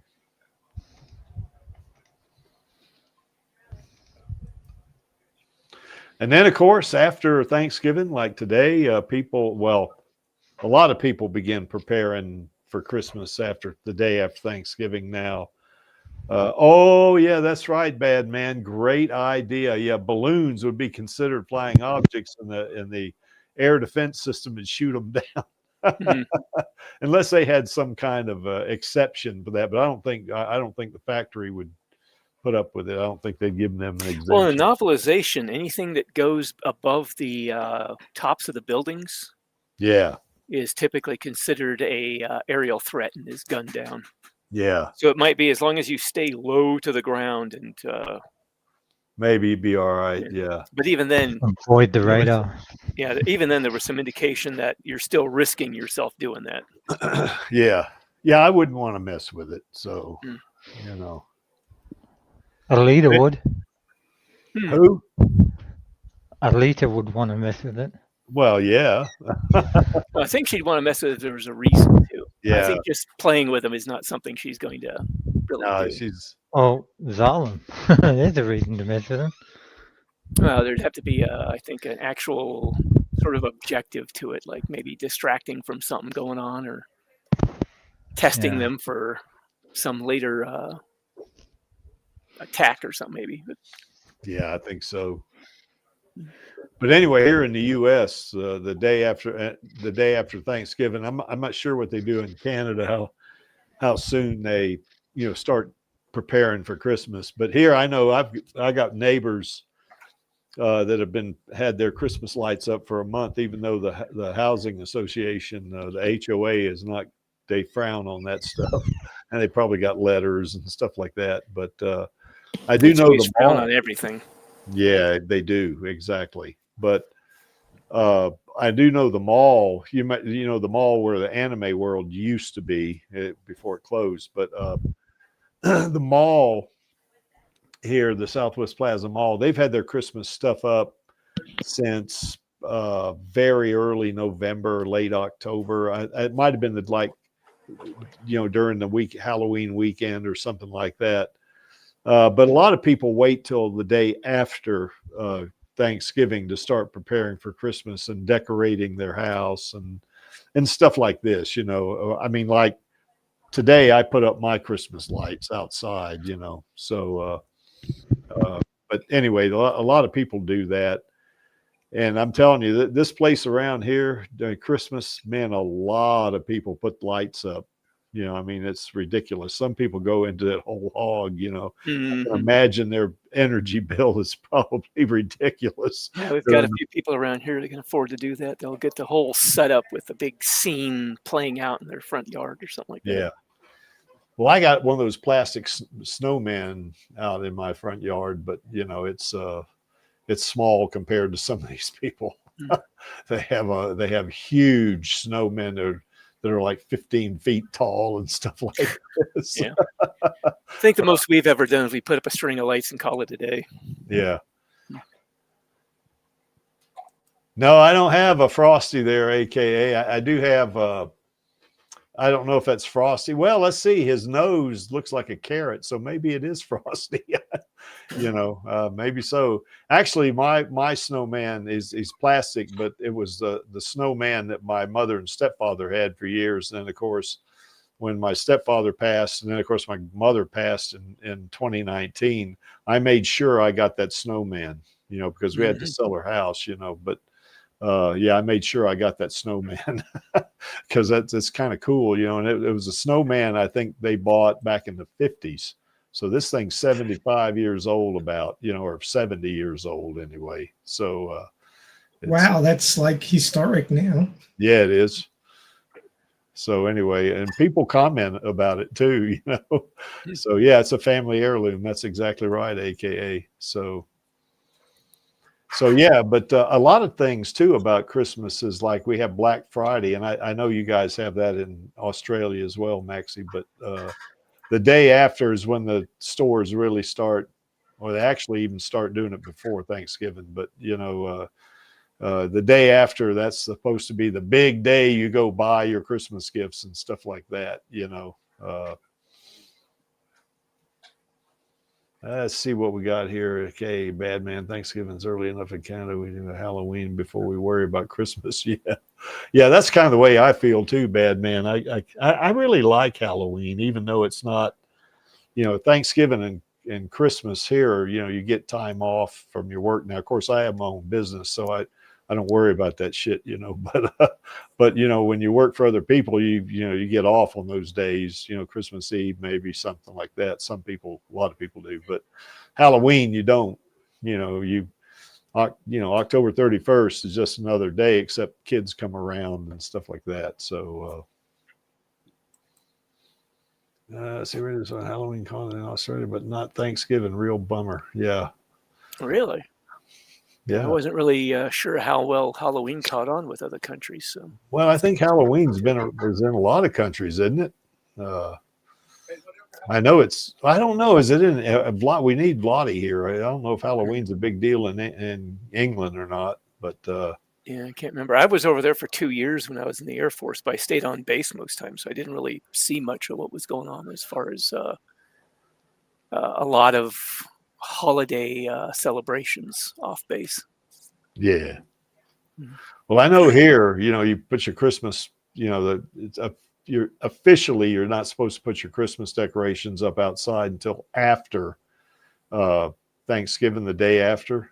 But you know, a lot of people have been putting them up for a month in advance, and you know, and you know, that's not supposed to be with the homeowners association, but you know, I guess it is what it is. You know, but anyway, you can keep up here. You can keep your Christmas decorations up until the end of January. So, and a lot of people do, and even some people cheat on that. They go past that even and keep it up till mid-February or something like that. So, so anyway, yeah, but yeah, that's kind of like the tail end of Thanksgiving here. You start, okay, now I'm set. You know, I've eaten all this food, and I drank a whole bunch. Now I'm ready for Christmas, something like that. Anyway, for a lot of folks, you know. So anyway, so Maxie, well, Angelus, when do you guys in Australia? When do you all start really preparing for Christmas? When do you start seeing the stores getting serious and stuff like that? It's already started, like the start of November. Sometimes in October, like that, we have a big chain store of outdoor furniture and building supplies called Bunnings. Okay. And they do like potted plants and all sorts of building supplies, electrical supplies, you know, the whole, you know, any DIY projects you're doing, that's where you go. And they're all over the place. But they start advertising, selling the Christmas decorations at the start of October. So it's pretty early on there. The other places start in November is when they change the Muzak over to the Christmas carols. Yeah. Yeah, the Muzak, that's right. The Muzak starts, well, we noticed this in the mall. You know, my brother and I, we walk the mall after we do brunch, and we noticed that the Muzak was, you know, Christmas music in early November. Some stores, even here in October, like you say, in Maxie, they start doing their Christmas thing. You know, you start seeing it, you know, and it kind of gradually more and more do it, you know, so. Well, some people have so little in their lives that they like to get prepared for Christmas early. So I guess they're just catering to them. Yep. So anyway, I could see, you know, since Alita is Ito's, you know, I guess you could call her adopted daughter, his adopted daughter. And of course, he knows about Christmas. I could see him getting her excited about a Christmas. Now, I'm not sure, you know, now you see a lot of gifts there. I don't know that you would see that in Iron City a lot. I mean, somebody might get a small gift or something like that, put it under, you know, maybe get it ready to give to somebody on Christmas Day or something like that. But I don't see a lot of Christmas trees going up in Iron City. You know, maybe, you know, people like Ito might do it because they're, you know, they know about the tradition and stuff like that. But, yeah, people are in Iron City are too poor for this. You know, they can't, you know, they just can't spend, you know, a bunch of money on gifts, you know. So anyway, any takes on this, guys? Yeah. Nothing really comes to mind for me. I mean, it seems like you covered it pretty well. Well, I hope so. Okay. Anyway, just one more thing before we wrap up here. I just wanted to play this video again because, you know, with Thanksgiving, what we, you know, in here in the U.S. and in Canada, you know, it's the day you're supposed to be thankful for stuff, you know, I mean, you know, for sure, you know, I mean, the tradition of, you know, in the U.S. of, you know, maybe, you know, celebrating with a meal with American Indians started off, but, you know, the whole premise is that, you know, you're thankful for what you have, you're thankful to be alive, you know, this kind of stuff, you know, but, you know, in the Alita Army, we have a lot to be thankful for, even though we don't have our sequel yet, you know, and I use that term yet in terms of, you know, we are going to get one, but it's been my firm belief that we're going to get one anyway. So, but I want to replay this. I want to play this interview between Perry and you know, Perry Nemoff is interviewing our queen, you know, and you know, and just see her excitement, you know, for this. So we should be thankful, I think, that we've got an actor like Rosa who is excited about Alita and is actively trying to get a sequel. And so in Cameron, of course, and Rodriguez have been talking about it. And of course, he brought it up again here earlier this week. So you brought up Alita, so I'll just go there I'm next. always So, bringing up Alita. I mean, good on you. You should be very proud of that movie. And I just listen. I wish that franchise got to continue on and on. It still might. I'll take that. I mean, he's got the set there. He's got the set. I'll follow We'll up. have Cameron just as soon as this next Avatar. I'll follow up on that point. I don't know how much you'll tell me in a moment, but I do want to emphasize how special it is to have a movie like that spark such like passion from a fan base that like for years now, every single time Alita comes up, there's people flooding the comments at like, when? Like, we're not letting this go. We need more story. And I don't blame them. I want Me more. either. I'm like, keep going.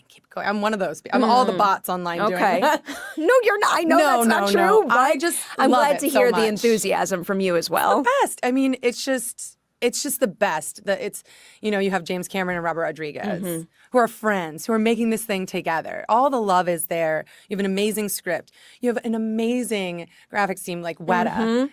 Well, that's what I was saying. It's like there was this huge team on Scourge Trials and Insurgent and Death Cure and all of that. But then when you get to Alita, it's like literally 4 times that size because you have Weta and you have a normal crew, and then you have you have like welders. You have like thousands of people working on this thing, and it all comes down to this moment between two. It's just so amazing. I love a collaborative process, and it's just like to be able to do it on that scale. When you have crews of that size, I am so in awe of a director who could be like the conductor of so many people in so many departments and make it feel cohesive in the end. Well, you've got the man who made El Mariachi. So you have a guy who can literally cut the ends off of film and make a film, do drug trials so that he could actually make that short film, making this massive film. So it felt like we were still all hands on deck while also making this incredibly massive film, but also just means so much to me. The books mean so much to me. The character means so much to me. I have such a love for her.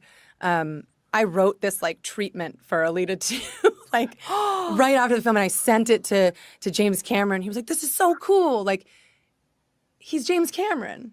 Can you tell me anything about it? Like, no. It probably won't be the one that we shoot, mean, but I'm like an avid fan of those books that I couldn't help myself. I love that. And I thought this will be fun. Yeah. For an afternoon. Before I look to the future, then with Alita, I want to go back because again, you did a Maze Runner movie, you did 2 Maze Runner movies, you did Insurgent, and then you get your opportunity to headline your own studio film. Like, what did that mean to you? Was that just the most validating thing in the world to be the title character in a film like that? Validating for about 3 seconds, and you're like, I'm so nervous. I respect that. I understand. It's such a big responsibility. Yeah. But I knew I could do it. I was also ready to do it. I think I don't know where that confidence comes from. I mean, because it's really, really relegated to this career and like nothing else in my life. But I'm getting more and more confident in other things. But in acting, I'm like, I can do this. I mean, from the first moment I read the script, I'm like, I can do this. I can bring this home for you. So I was like, yes. Yeah, because like the audition process is its own like 3-month battle. It could have gone either way. So then you're nervous a little bit, and then you're like, let's go, let's get to work. Because I know the moment we get to work, all of those nerves will go away. Was there a particular moment on set when you did something and you knew to your core, like she's mine, I'm her, and nobody else could be? I think it was during the audition process. I think it was just that last final audition with Robert, where I had the time and the space and the attention to really say, like, this is who I think she is. This is who I think she is, and to me, she'll always be this. And I think he's, okay, she has a clear vision of who this person is, and it jives with mine. So from that moment on, we're smooth sailing. They're so special. I just love hanging out with Robert, too. I think that was also a part of it. Yeah. I can understand that. We get along really well, so... it's 2 Latinos in the mix. Listen, I felt very at home on the Troublemaker Studio set. So, he's the best. I can understand why you'd want to hang out there. Now, going back to what you said before, when I mentioned, you only had one and you're like, well, maybe not. Like, how would your response to that have differed like any other year? Like, is there any reason you respond that way right now? Is it different than years prior? How? Like, it might not be the end. Oh, I've always been saying that? I've always felt like that. Every step of the way, I just felt like, you have these 2 filmmakers who, I think they made something very special. I think we all made something very special. But I also think, James likes to make people wait. And I like that. Oh, that's fair. I like that. Why not? And I think the fervor has only grown. I mean, there's all the Alita Army fans. They came to see my play at Pasadena Playhouse. I did Cyrano de Bergerac, a very antiquated play, and these people showed up. So I think they're still rooting for it. They're still rooting for me, and I haven't counted anything out yet. That is such a big deal. Like, that's the coolest thing, to be able to take like one property and use it to introduce people to something that they might not have experienced at all. That's true. It is really cool.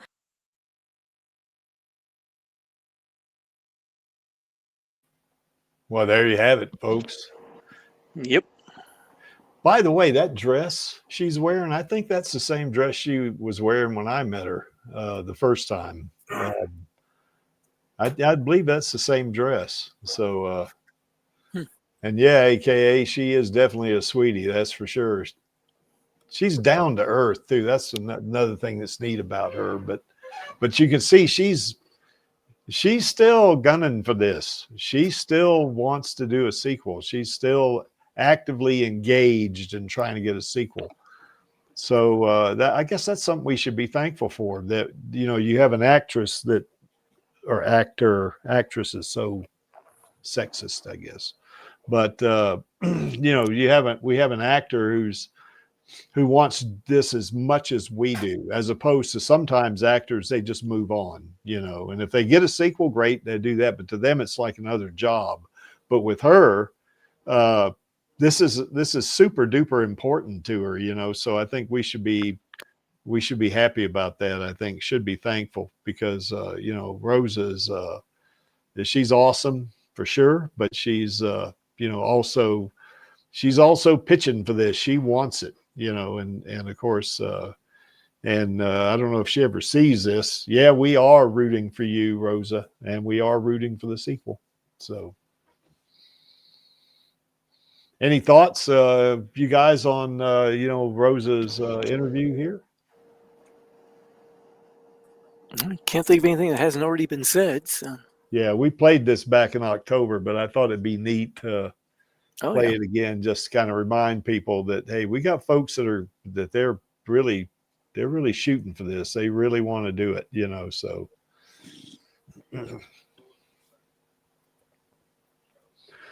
okay, well, I guess that's that. You know, I think we've kind of gone over this pretty good, I think. You know, we've you know, and a lot of this stuff we've talked about, Dave, in terms of Thanksgiving in Iron City is extremely hypothetical, because it's like we were saying, you know, that Iron City, you know, granted it's a fictional, you know, fictional city, but you can imagine a city like this where you have a factory like we have in the movie. You know, they're not going to be too keen on giving people day off, you know, time off and stuff like that. And you know, I can't even imagine they have sick leave in Iron City, you know, for the people that work in the factory. Yep. You know, you just that might be another reason people are pressured into becoming cyborgs, so they don't have any illnesses, or at the very least a highly reduced chance of developing an illness of some sort.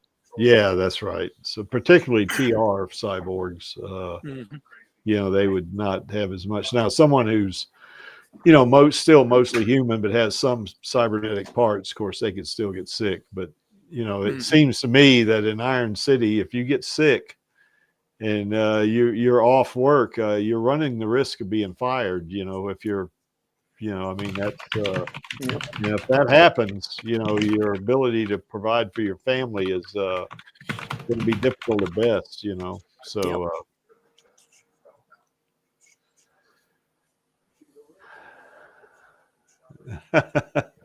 yeah, bereavement leave. That's right, Maxie. So anyway, any thoughts, guys, before we start wrapping things up? Yeah. I think you kind of nailed it. I hope so. Yeah, we did a Thanksgiving thing here a couple of years ago, but I kind of wanted to hit it a little harder in a couple of places, you know. So anyway. I mean, when things are a lot rougher than we're used to experiencing, and I mean, I'm not saying that everybody's life goes easy peasy. Everybody has things that they have to deal with, you know, deaths in the family, problems with work or relationships or what have you. Nobody's life is plain sailing from A to Z. But, you know, that it's when your daily grind is a lot more dangerous and a lot more, you know, hand to mouth. Yeah. You really just don't have time to stop and have big fancy meals and be all contemplative about what you've got to be thankful for. I guess at the end of the day, when they flop into whatever, you know, counts as their bedding, they're like, I survived another day. I can be thankful for that. Yeah. Yeah. That would be on the daily, you know. It's like, oh God, I'm still alive. How about that? Yeah. That kind of thing can wear at you too. Oh yeah. Yeah. Totally. Yeah, and the whole thing about being thankful for that I'm alive. I'm having to work 7 days a week, probably 16 hours a day. And I don't know how thankful you'd be, I guess. Maybe you are, but that'd be certainly a really hard life, I think. So hell, they might even make them work 18 hours a day. I'm not sure. All right. Did we miss anything, you guys? Nope. Cool. Well, here's our queen. Of course, we saw her in the interview again. And of course, she is #1 in the Creeks book in terms of being an actor. She is awesome. And what is this here, hybrid? Thankful to be alive, not just survive. Yeah, exactly. And, we are so lucky that Rosa got selected as Alita, because she's passionate about the character. She wants to do a sequel. Like some actors may not be as passionate about the character like this, and that's why we're really lucky. Of course, it doesn't hurt that she's pretty either. So that kind of helps us a little bit too, because she is our queen, Also want to give a shout out to Elle Lamont and Jesse Fisher. They brought Screwhead to life. And what I want to see is, I say this every week, but I want to see Screwhead in the sequel as well. I want to see her and Alita team up against Josh Agon. And as Elle would say, when we interviewed her on Radio Chaos, that she's pissed off about the whole situation, that she's been used and all that. So she approaches Alita and says, "I'm with you, girl. So let's just burn it all down." That was such a neat thing. But yeah, we want all three of these ladies in the sequel, that's for sure. And Jessie, of course, is as Elle put it, is the most badass stunt woman she ever worked with. So that's kind of a cool thing, I think. Maxie, you want to talk about this one? Are you the host, or is Angelus the host? I'm not sure. I haven't seen show notes yet. Holy moly! Poke, pokety poke. Yeah, poke the bear. Yeah.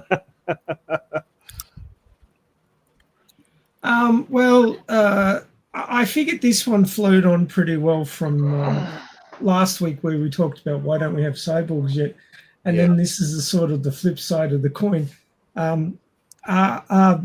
There's been suggestions, and I mean, there's always suggestions.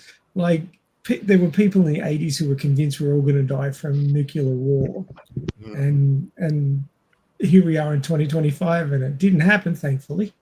But I mean, we still have small wars going on around the world every day, but nothing earth-shattering. Hey, Maxie. Yes, Angelus? We're meant to have hoverboards in 2015. Yes, I know. we could have had hoverboards in 2015. And the Chicago Cubs won the World Series.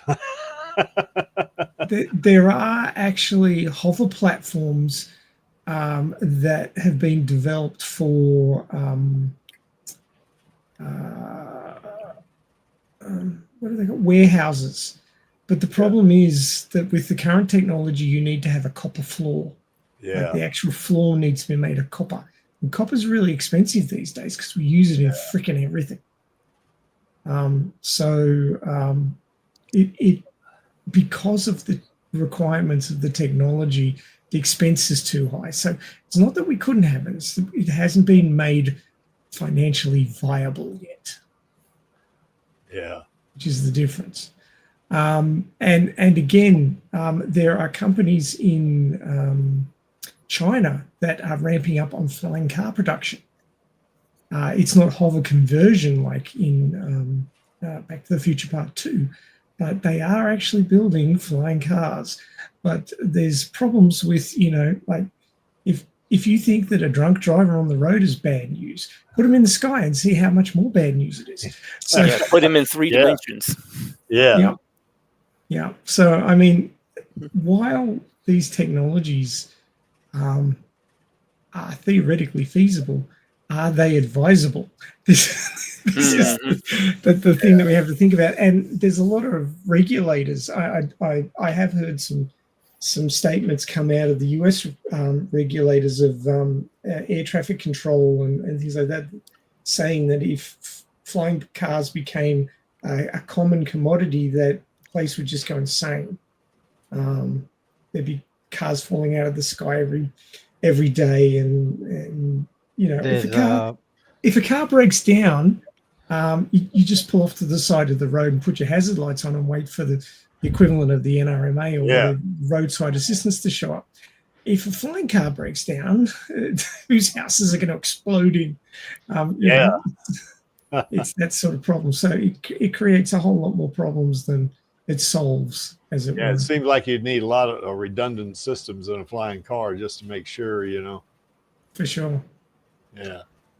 But yeah, I mean, technology is great and all, but it's not an individual thing in and of itself. It's going to be part of the world, and does it fit into the world, and is it safe enough within its part in our world? And those are the sort of things that are holding stuff up, not necessarily the technology so much as making it work in our world. Well, we're going to get into politics on this one, although we're going to keep it general. We're not going to. Yeah. Well, there's so as I was saying, sorry, I got sidetracked.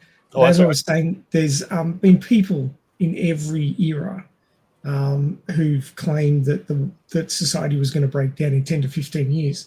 Yeah. Just like there's been big pharma claiming that they were going to solve diabetes, or the medical teams claim that they're going to solve diabetes in 5 years, and they've been telling me that since the 1980s. Yeah. So I'm just wondering which 5 years they meant. Yes. It's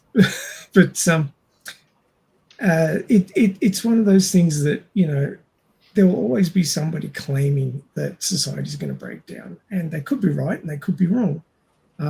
Society, I think, is actually a lot more resilient than a lot of people give it credit for.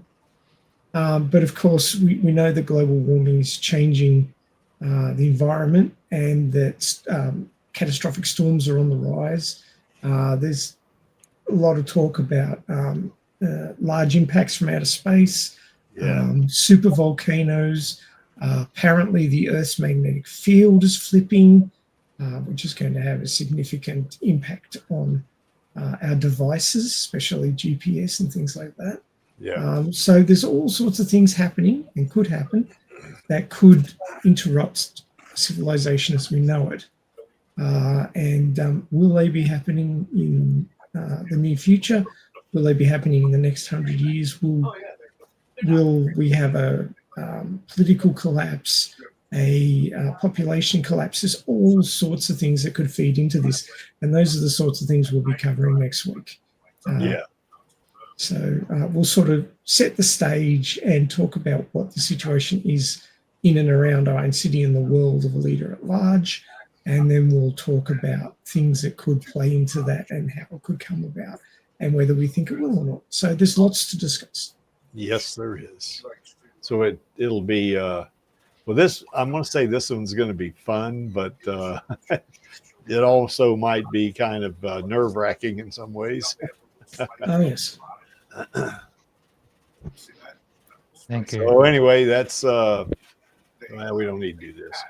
Anyway, if you want to join us, you know, for the after party, the Stammtisch, as we call it, there's the link is in the chat. All you got to do is click on it. I'll bring you in, and you can talk with us. We do not stream this, so nobody on the internet is going to see this. When you're just going to be talking with us on the panel, and you know, we talk about all kinds of stuff. You know, we sometimes will show you know, pictures. We'll play you some videos. You have another discussion of sorts. You know, I think Maxie and Lee sometimes talk about their fanfics and, you know, some things maybe they can do to adjust or stuff. We just go into a whole bunch of different stuff. Oh, look at that. Alita is drinking a beer. Remember we talked about a while ago, Mm-hmm. she drink beer or when she drink alcohol. So, you know, there you have it. So anyway, but there's a link. Click on that and I'll bring in. Now that's going to be, I'll bring in. Now, when you click on it, you go into backstage, and I won't bring you in until, you know, we end the stream. So, you know, in other words, nobody's going to see your avatar before then, you know, and as soon as the stream is over, then that's when I bring you in. Okay.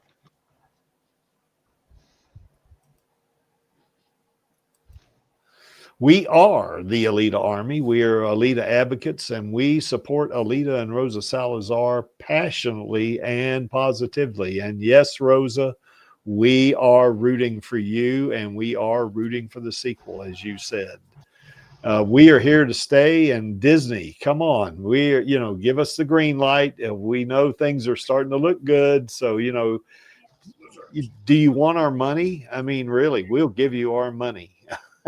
You know, you can just line your pockets with our money, because we will go to see this sequel.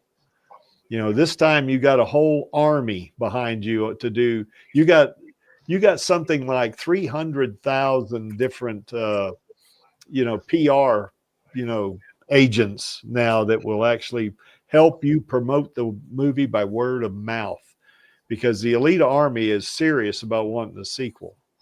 So come on, Disney, give it to us. We'll help you. We will pass the word. We will make sure that people hear about Alita, you know, and that we'll tell them, hey, you need to see the first movie, and then you can see the second movie, and then we want a third movie. So, you know, come on, give it to us, Disney. You know, you know, you'll make money. You will make money.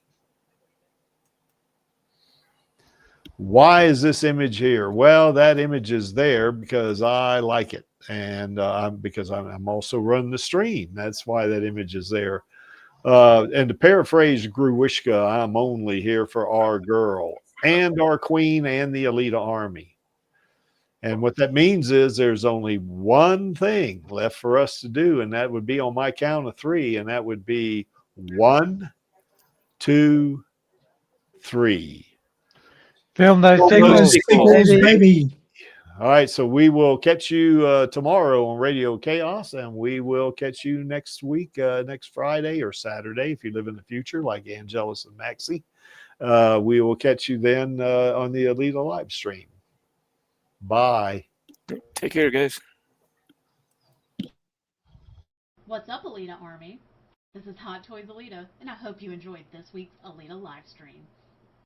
Please join my Uncle Creek, Angelus, and our other guests for next week's show.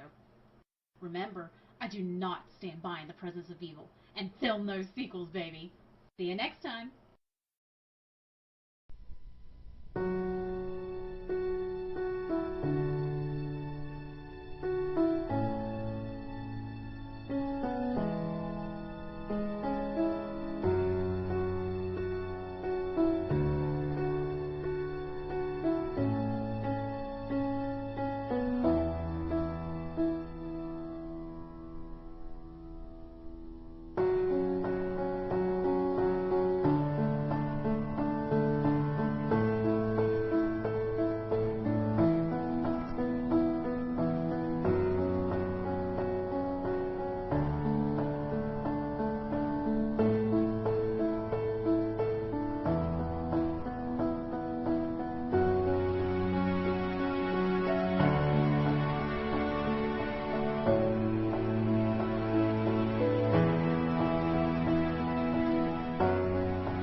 No cause is lost, if there is but one fool left to fight for it.